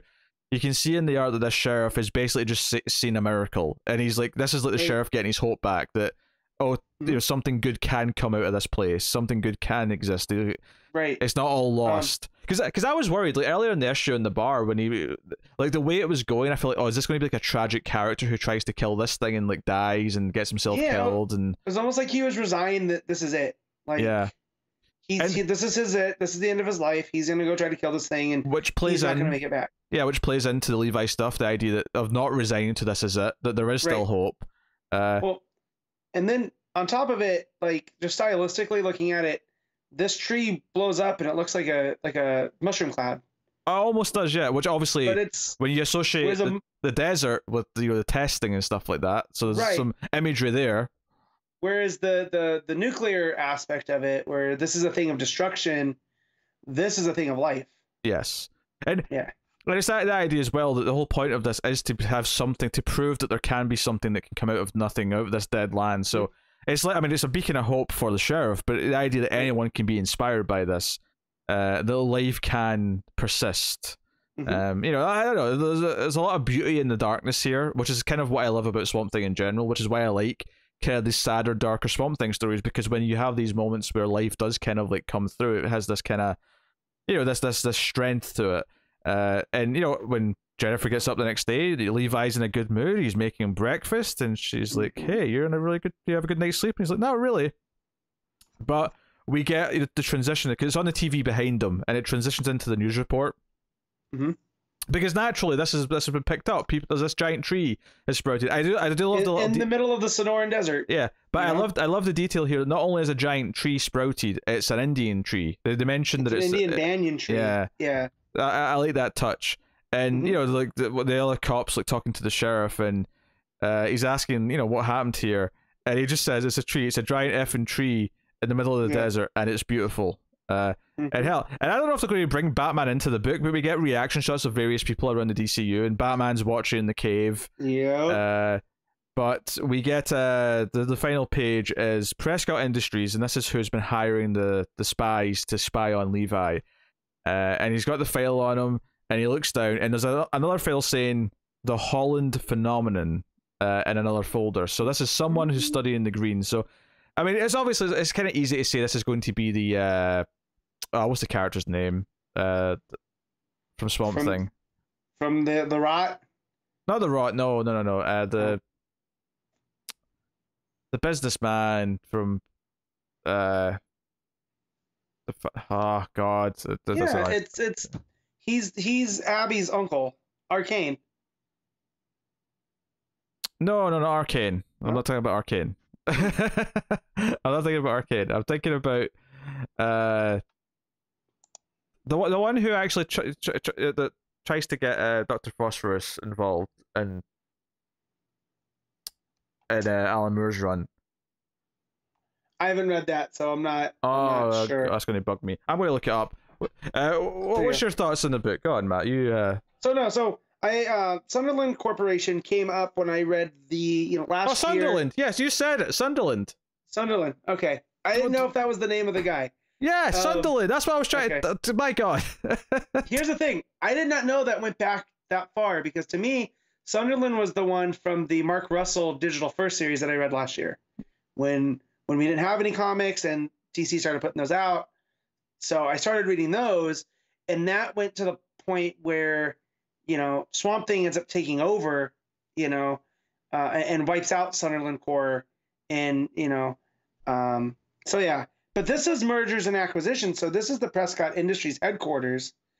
So I feel like this is a new character, right? Because whatever they are, they're looking for the Green or Swamp Thing or whatever it is. I mean, it seems like a new character. Because what I was trying to say when I got into the wormhole of not remembering the name was that it is maybe a disservice just to assume it's the new Sunderland in terms of what they're going to be to Levi. But at the same time, it makes sense that someone will be looking into him, and we'll see kind of Avery Sunderland was the name of the character's name that I was trying to remember. So no, I like that tease. I wasn't expecting the desert stuff to be kind of wrapped up, more or less, by end of. I mean, obviously, I assume this tree being there is still going to be brought up, and maybe there'll be more stuff. But I kind of feel like the story of the Pale Wanderer and the story of the sheriff who saw it, this could be the end of them, and I think that's fine. I think this is a perfect end point if that's where they leave them. But because I think it tells a really good story on its own. But obviously, a lot of this is, leading into wherever we're going with Levi now.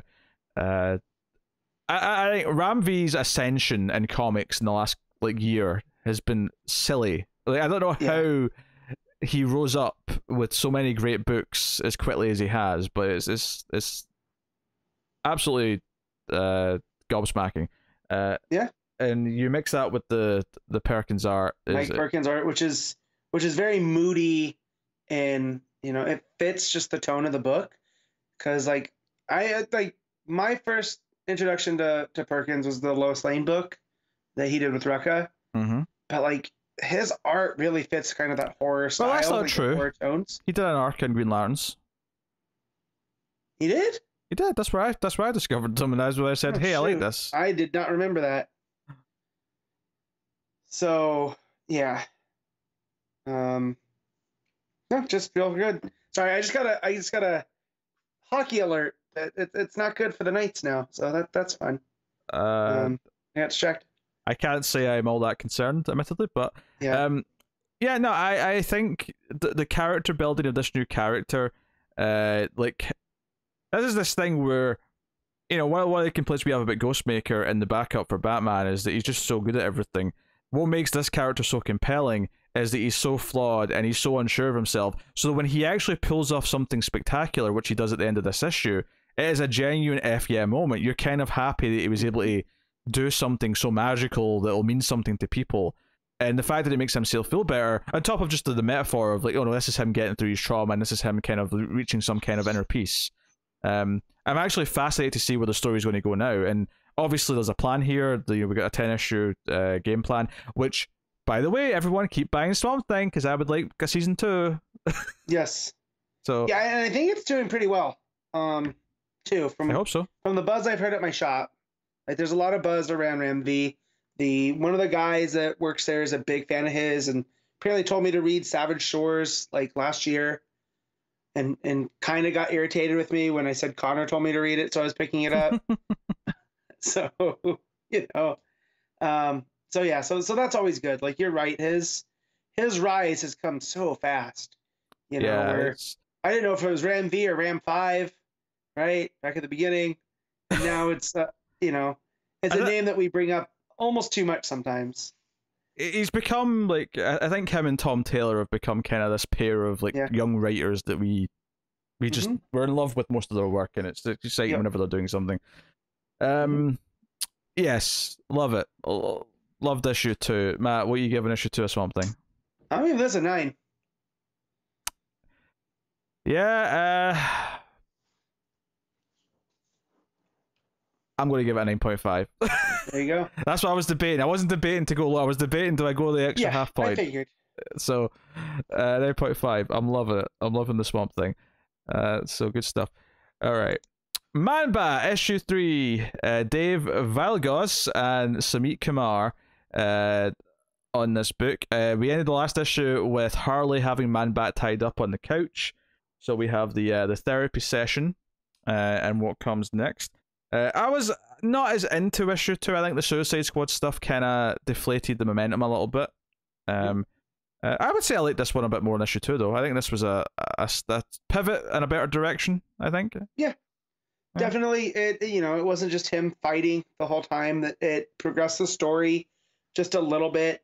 Scarecrow's having a big 2021 so far. Yeah, he's a lot more cartoony in this, but I do think it's interesting that even in this book, he's talking. The reason why he wants the audio devices is because he wants to move beyond just using gas. He wants to do different things with fear. It's not as interesting. I mean, I think the biggest problem for this book, and it's kind of a shame for it because it was meant to come out a long time ago, but coming out in the same day as both Batman and Swamp Thing, where Swamp Thing is doing a better man and monster story than Man-Bat is, and then you also have a better Scarecrow in Batman. So everything this book is doing is getting done better in other books that are coming out at the exact same time, which is really unfortunate for it.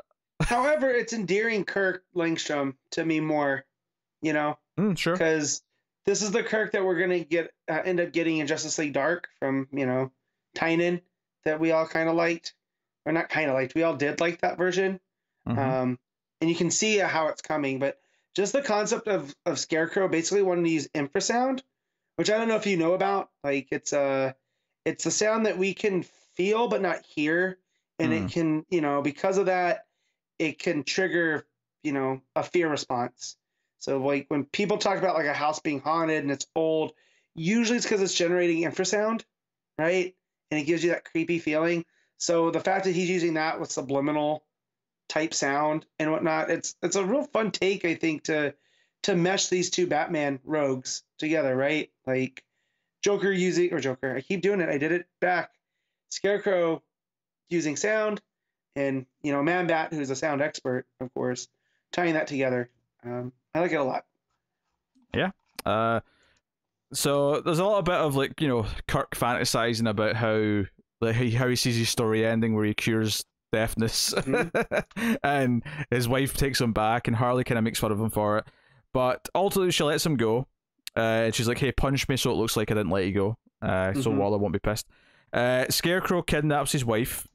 And then the bulk of the issue, though, is that Kirk goes to his sister, who's not happy to see him. Right. But ultimately, they kind of reconnect when he opens up and gets emotional about everything. And it seems like things are going fine. Batman's sort of figured out Scarecrow's behind the kidnapping. It's not Kirk. Like the police just assume it is. And things are going well. They're bonding. They're laughing. They're reminiscing. But then when he thinks he's done it and he has a cure to help the people that he made deaf in the city, when he says this to her, and it kind of implies that he wants her help to test it, she gets really upset because she doesn't want to be fixed. She doesn't see herself as broken. She doesn't see herself as someone who needs something to be dealt with. And he gets kind of pissed about this too. But before the fight's able to really get going, Scarecrow shows up to nab him. He turns into Man-Bat, and there's a bit of a fight, but Man-Bat gets knocked out, and the cliffhanger of the issue is that Scarecrow has put Kirk and his wife Francine in a lab, and he's got them both basically sort of, I don't want to quite say hypnotized them, but got them thinking that they have to develop this sound tech for another reason. It's not for Scarecrow. They're not aware they're working for Scarecrow, and they're kind of under a spell almost, where they're thinking they're still happily married, and that's kind of where we leave the story at the end of the issue. I thought the back half of this issue in particular was a nice direction to go in, where it was more what I liked from the first issue versus the Suicide Squad are here and we have to fight them kind of thing. I kind of like that Kirk is sympathetic and that you kind of understand why he's trying to do everything he's doing, but I think his sister also comes across as like, I don't think his sister's reaction ever rings false. I completely got it. I completely got why she's pissed at him for thinking she needs to be fixed. Right, and he's even like that. He was always more like his parents, where there's this coldness, and he just this is what he wants to do, and he doesn't care if it's what she wants. It's what he wants, and that's kind of what makes him into Man-Bat, right? It was that attitude. Yeah. And I feel like it's going to be that change where he starts to realize the world outside of himself, you know, for whatever happens over the next 2 issues, that, you know, that's what leads to him and where we meet him at in Justice League Dark. So, but no, it's really good. I think the art, Kumar is still very, very solid. Just the transformational page, like there's a real small thing here where he heard Scarecrow first, and you can see his ear, like a bat ear, and then when it gets to the next panel, he's fully Man-Bat now. So I thought that was pretty cool. Yeah, it's a neat little touch. Like I say, what the weirdest thing about this is just that we're getting such a different and arguably better Scarecrow and Batman right now. So the Scarecrow in this feels a lot more kind of comical and old school, which isn't a bad thing necessarily. It's just weird to read it at the same time as the other one. But obviously it is set in the past. It is set before all the Justice League Dark stuff, so we know it's a little bit further back. And Harley's still in the Suicide Squad as well, I suppose, which also is firmly in the past. So, but I liked all the stuff with the sister. I thought when it really dove into like his human side and him trying to reconnect with his sister, I thought, okay, this is more of what I liked about this first issue, was the actually dealing with who he is as a person and not just having action for action's sake.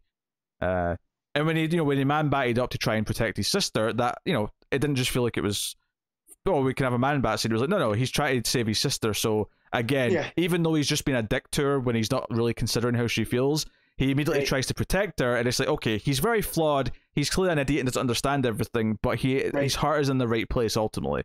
Well, so it shows that you can be a super scientist and not be, you know, emotionally smart, right? Like, yes, emotionally stunted. Stupid. Sure, stunted. That's probably a better word. I was just going to be very blunt with it. Yeah. Dude, for a smart person, you're really dumb. As the old time phrase. What are you giving Man-Bat issue 3? I'm gonna give this one a 7.5. Yeah, that's decent. Yeah, I was thinking kind of a similar thing. It's it's good. It's not maybe not as special as I was hoping after the first issue, but I do think this was better than issue 2. So I'm going to also say. I'll go straight 7 out of 10. I think. There you go. But it's good. All right, so the next Batman, Second Son, issue 1. So this is the first physical issue, which is the first 3 digital chapters, and we're doing it this way, even though I think we both read it digitally, because we feel that the digital chapters they release weekly for $1 are just too short to really dive into. So maybe like following the physical release pattern would lead to a better conversation, and I think that part's going to be true. I feel like I got a nice amount out of these 3 combined. Yeah. So there's a little. I think it ends up being a little bit more than a full issue's worth. Slightly more, but not. Yeah. So. But not by a huge amount. No. But this is what's in the first physical issue, so this is why we read it this way. And it gives us an idea of what Jace is like now. And obviously, it's funny. It shows you how much of a dick Luke's been in Future State when he's still calling him Tim. When he's been trying to go by Jace since present day. Yeah, and that Ridley sure has a mat on for Luke, because he just seems so. I don't know. I need to know more about Jace and why he wants to call himself that, right? I'm sure that's coming in this story. Yeah. Because Luke just comes off like a dick. Oh, he does. Like 100% no redeeming here. Although we do get to see Batwing operating, which is cool. Yeah, he is operating as Batwing still. Obviously, it's present day. The story starts with Jace. He's working kind of as a spy or whatever. I will say, it does have that digital formatting where it's like the half pages, which it's kind of annoying to me, because when I go horizontal on my tablet to look at it, I feel like it's just too big. Like, it's too bulky. Yeah. It's literally just half of a page blown up. And at the end of the first issue, digitally, we see Grifter. Connor brought this up a couple of weeks ago, that the final page was a full page spread that was split in 2, but they didn't bother putting it together for the digital version. It's still in the 2 halves, which is really stupid. So which I didn't get to my shop this week, but so going forward, I might have to just get this physically, sure. just to see how different it is, because it was a little thing, but it drove me nuts, and it's not the fault of the storytellers. That's strictly on. Yeah, I mean, whoever formatted it. Yeah, I've been over this before. I prefer regular comic format into this like half digital page thing. I just think clearly, obviously, I get why they do it, because the whole idea is that it's very readable on a phone because it's much bigger. But as someone who still reads comics on a tablet, I'd rather just have full page. I wish it was just a toggle. Like, just let me toggle to the regular comic format. I don't know how hard or easy that would be, but just do it. Because Connor's said in the past that he thinks, but when it's like a full spread, it's just like a full 2-page spread. But I don't think it is. So this is like I'll hold this up to the camera. Obviously, the audio people can't see this. But this is like an early full panel that's in the book, and it's just Jay standing there talking on comms to is it Viv he talks to? Yeah. But he's but it doesn't feel like a 2-page spread to me. This just feels like a single panel that's and part of that's the size of the speech bubbles. You know, obviously that sort of gives you a sense.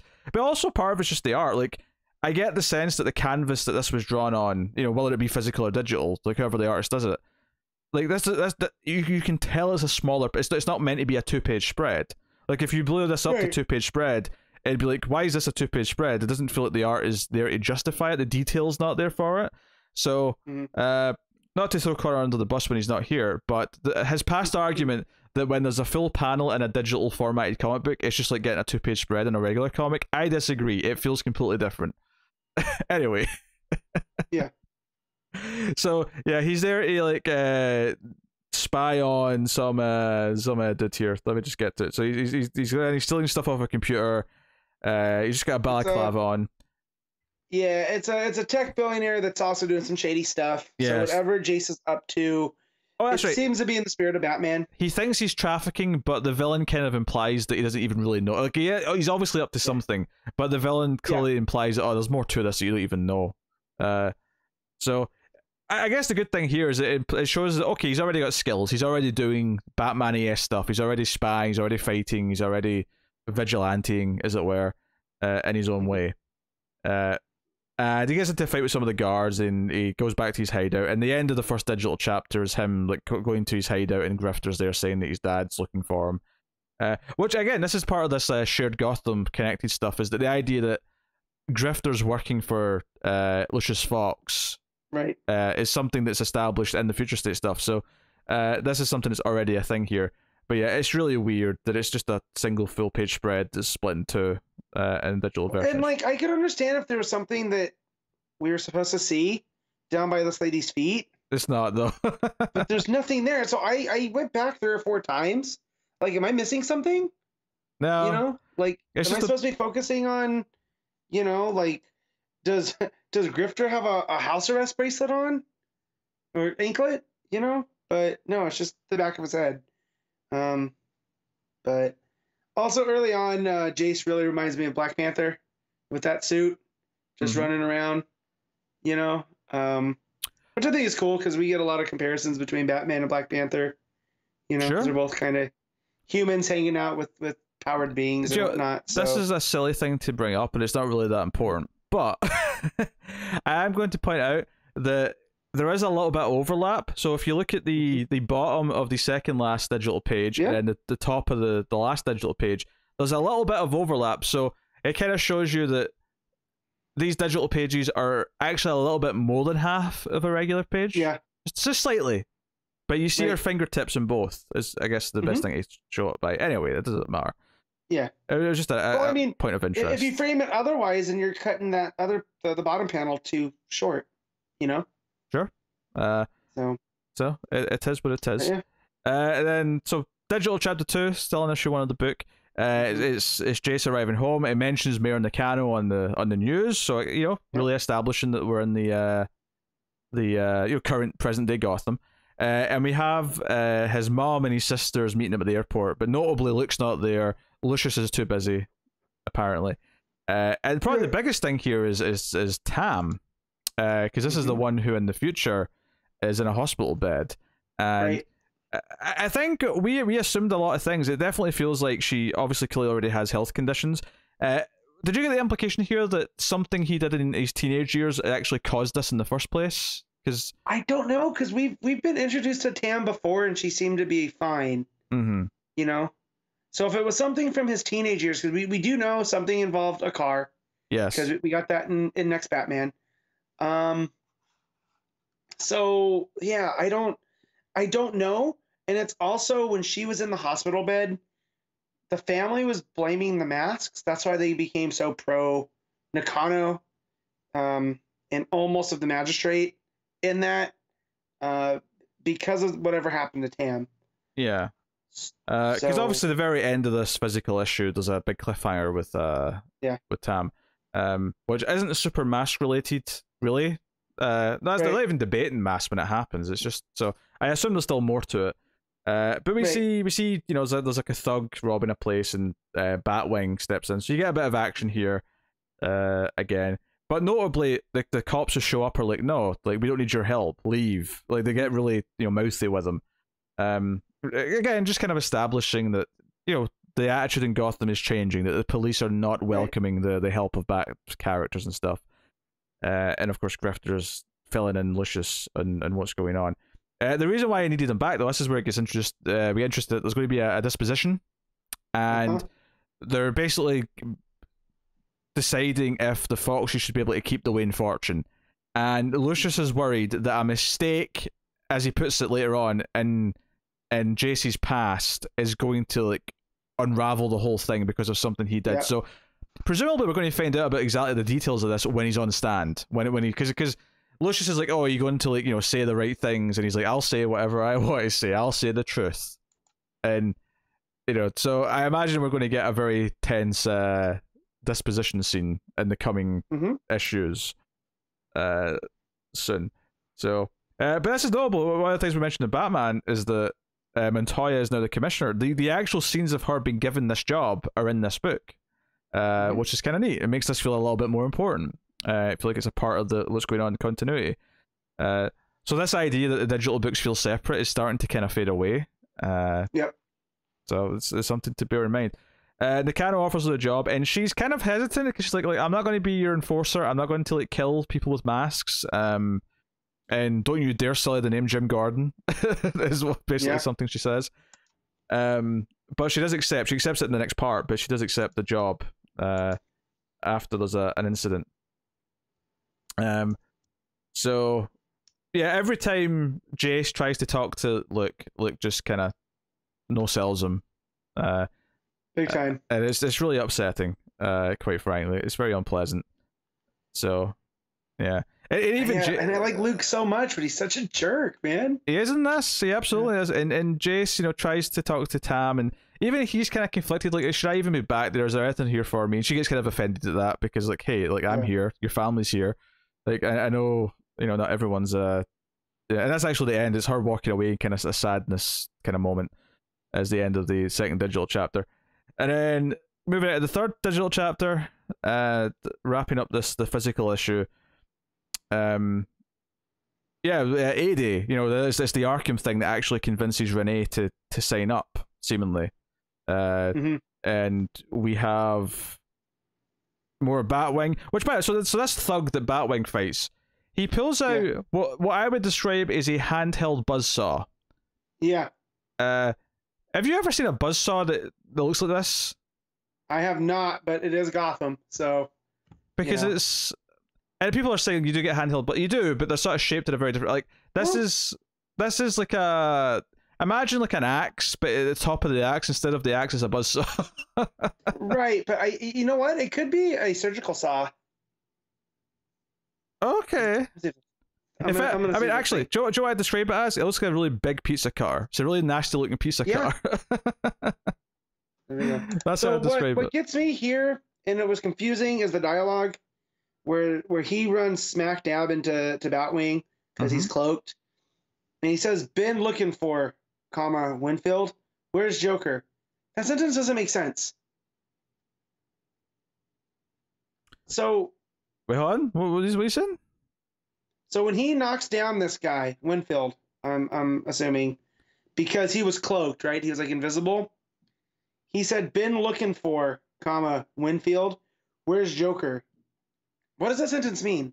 So it's like, I've been looking for you? Been looking for Winfield. Where's Joker? Yeah, I guess he's just abbreviating. Like, I feel like that comma doesn't, you know what I mean? Like, it feels like the word "you" is missing. Yeah, that's a fair thing. Yeah. Okay. That's a fair that's complaint. all. Like, I had to read that like 3 or 4 times. But yeah. Huh. Yeah, I'm okay, not seeing any of these like that thing like I'd imagine. Like when you look up surgical saw, not what I was expecting. Yeah. This thing was is pretty nasty. So yeah. But yeah, so this criminal kind of feels a little bit empowered because he's like, hey, the opinion's changing on you, you bastards. Like, if there's another war, you're going to be in trouble.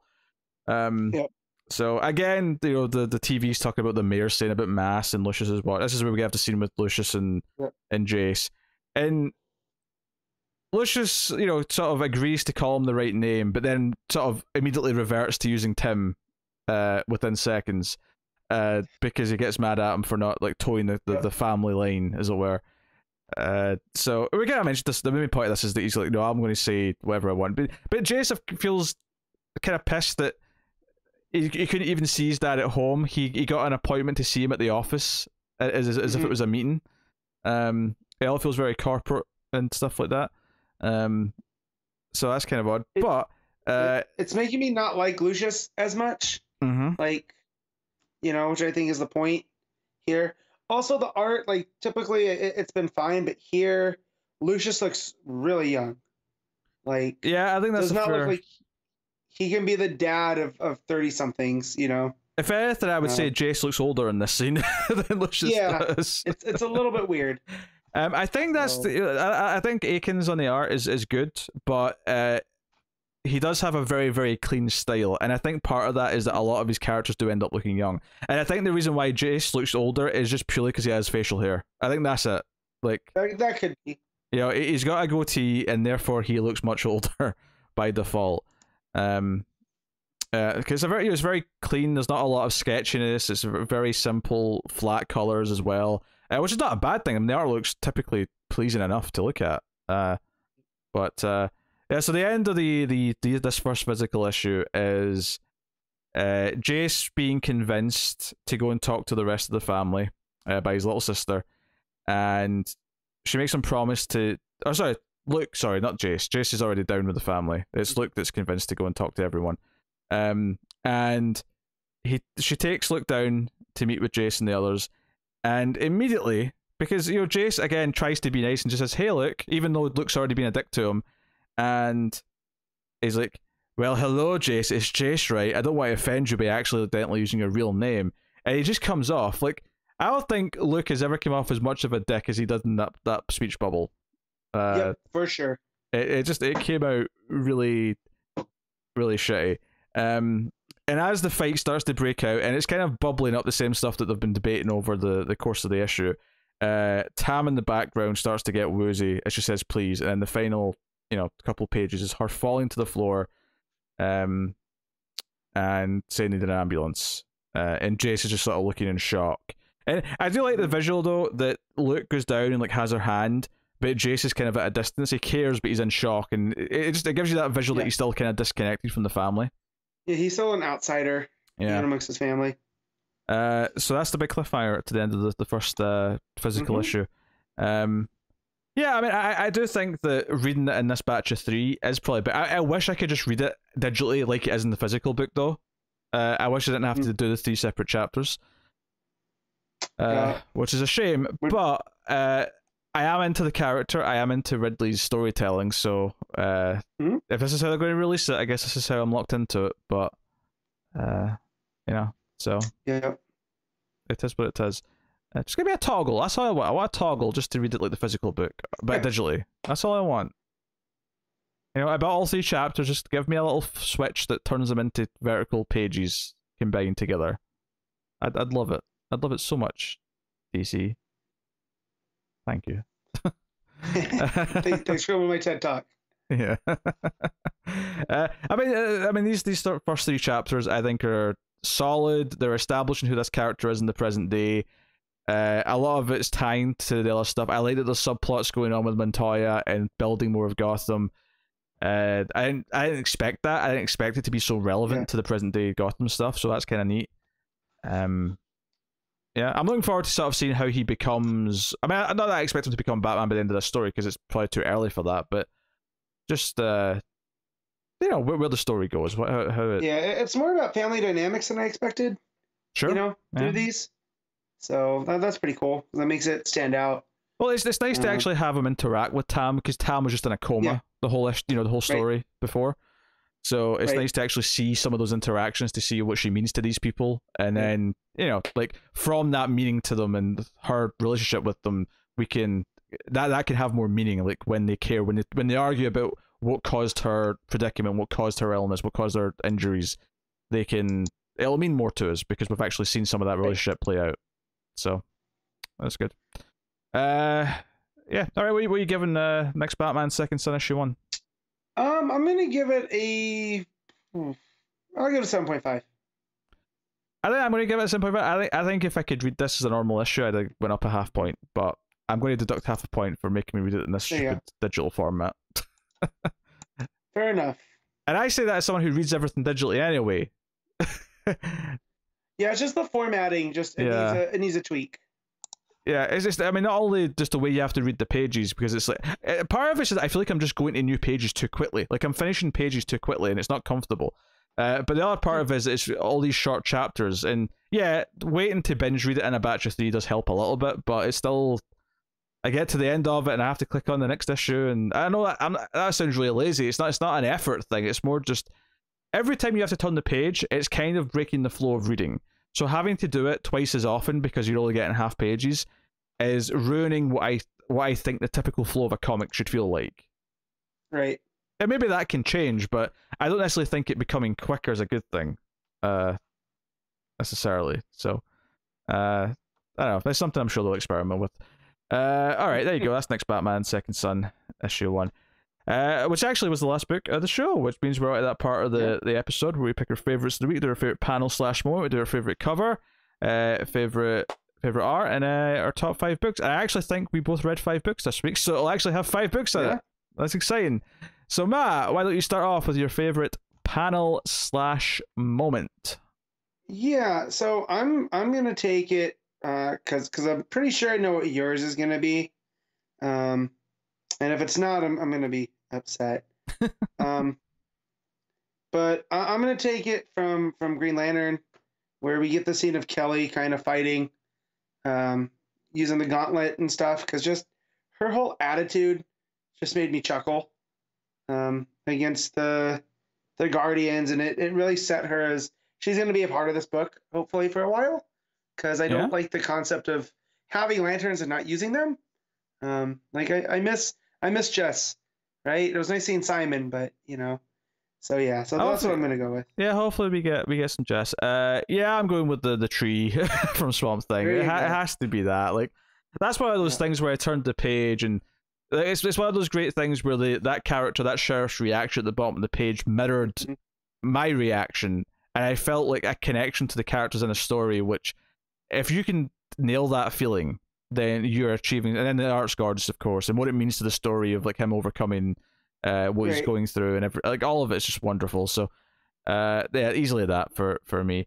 Cover of the week, basically it comes down to 2 Matina variants for me. We have Matina Batman cover, which is gorgeous, and I thought, oh, it's definitely going to be that wins, and then I noticed there's a Matina Swamp Thing variant, and that is also freaking gorgeous. So picking between them, I think I'm going to inch it towards I'm going to inch it towards Batman, but only by a hair. Only by a hair. They're both gorgeous. Both dark and moody, play with lighting in really nice ways. What's your cover, Matt? There's the cardstock variant for Green Lantern that was done by Maleev. Oh, sure. Oh, yeah. Yeah. It plays with the color. Like, the further away from the ring it gets, the darker it gets. And right around it, it's really white and bright. And it looks really cool. That's a really nice cover. That's probably my 3rd pick. If I'm doing a 3rd, that'll be that one. Cool. All right, best art of the week. What you got? Swamp Thing. Without hesitation. Yeah, I'll just look at. I mean, Jiminez puts up a fight with Batman. I think. Yeah. I think that's easily, that's definitely the closest, and because everything else I think is definitely there's a bit of a gap. But Batman is really solid. But that said, Perkins on Swamp Thing is just it's the perfect marriage of artist to tone to story, and the quality is obviously very high. So, there you go. All right, rank your books, Matt. Go top 5. All right, so 1 is gonna be Swamp Thing, 2 is gonna be Green Lantern, 3 is Batman, 4 is Next Batman, 5 is Man Bat. Yeah, my number 1 is not Green Lantern. My number 1 is Swamp Thing, Yeah. obviously. My number 2 is Batman. My number 3 is Next Batman. Number 4 is Green Lantern. Number 5, Man Bat. So there you go. It was nice to actually, same 5s. It was nice to actually have 5 books to do that with this week. So that's neat. I will tell you what is coming next week from DC Comics right now. So coming up next week, we have Wonder Woman 771. So we'll see how that arc goes. You weren't here for the last issue, this were you? Or was it Connor that was missing? I think it was Connor that was missing because these are monthly now, right? Yeah, monthly. Yeah. That said, June's got a couple of double shipping books, but we'll cross that bridge when we get there. Yeah. Okay, so it's Connor who's going to be yelling at me because I don't love it next week. Good. Just so I mean, you did as well, kind of, but he'll be more obnoxious about it. So Wonder Woman 771 is coming out. We have Superman 30. So this is the start of the next arc, because obviously the first 2 issues were kind of like their own little twofer. So we got that. We got Rorschach 7. Looking forward to talking about that. The Joker issue 2 is out next week. Unfortunately, it's $6, despite the fact that it's the same amount of pages. Will I read that, even though I enjoyed the first issue out of protest? I don't know. I'll see how I feel next week. Notably, though, we have Batman the Detective, which is Tom Taylor's new miniseries, so obviously we're excited for that. We get Batman Urban Legends 2. It would be really nice to just skip the $8 book, but unfortunately, it was very good. Shocking how good that Red Hood story was last time, so we'll be back for that. Also, it's American Vampire 1976 issue 7, Challenge of the Super Sons issue 1, which is a collection of the digital stories, Sweet Tooth the Return issue 6, and Batman and Scooby-Doo Mysteries issue 1. So maybe I should read that for a joke. But some good stuff coming out next week, though. New Tom Taylor books always good, and a lot of the returning books from last month are great, and I'm really looking forward to Rorschach. So really high caliber week from the looks of it next week. So cool. I will take this time to thank our Patreon producers for the month.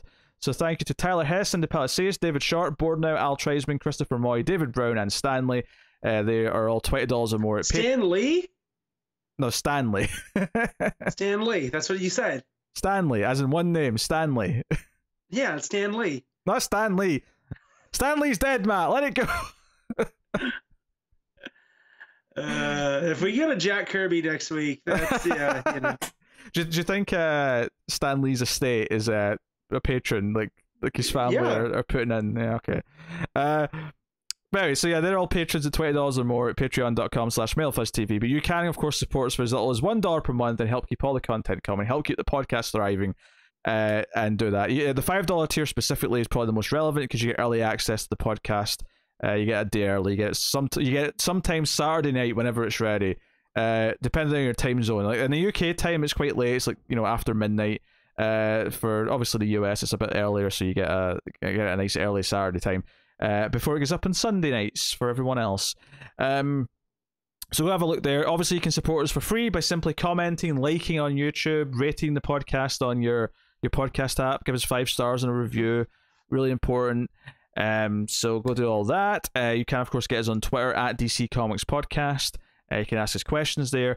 You can also send questions to the email, which is mftvquestions@gmail.com. We haven't done any questions on the show for a while, because honestly, we're talking about the books for so long that we don't really feel like we need to right now, but I'm sure there'll be droughts occasionally, maybe like a week 5 or something.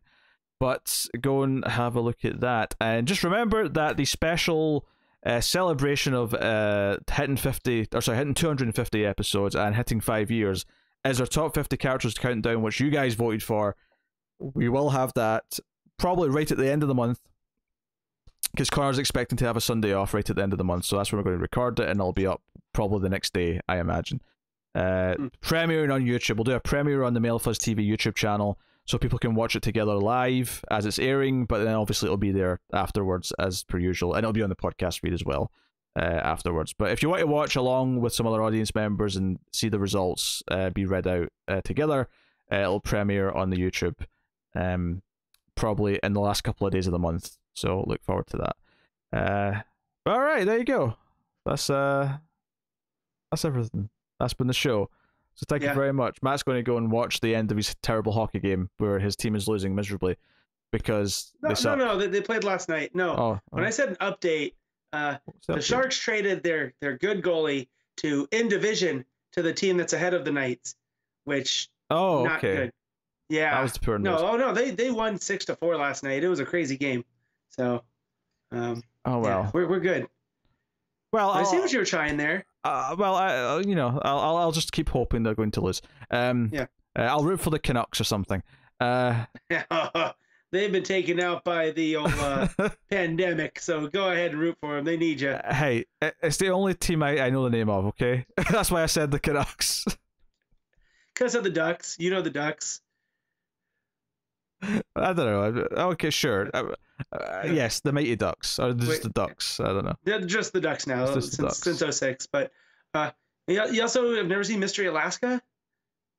No. Huh? Or Seinfeld with the Jersey Devils? With Buddy? I've seen Seinfeld. I don't remember the name of the hockey team they saw in one episode. Yeah, that's one of my favorite episodes. Not because of the hockey, just because of Putty. Yeah. If you know, you know. Actually, weird tangent here, but speaking of Seinfeld, someone pointed out this week on Reddit, someone did like a floor plan for the apartment, and there's a paradox because the hallway can't exist outside of his apartment because of where the kitchen goes. It was really funny, which led me down a little rabbit hole. I ended up looking at floor plans for different apartment build, like in different sitcoms. And Fraser Crane's apartment is freaking huge. Like, there's like 5 bathrooms in that thing, and it sprawls in a weird way where it doesn't make any sense because of the way the windows are. I'm just saying, there's a lot of weird, anomalies. Continuity, right? Yeah, a lot of anomalies. Anyway, this has been Comics on the Multiverse, episode 248. Thank you very much for joining us. We always appreciate it. Keep reading DC Comics, and remember to never get lost in the Speed Force. Excelsior!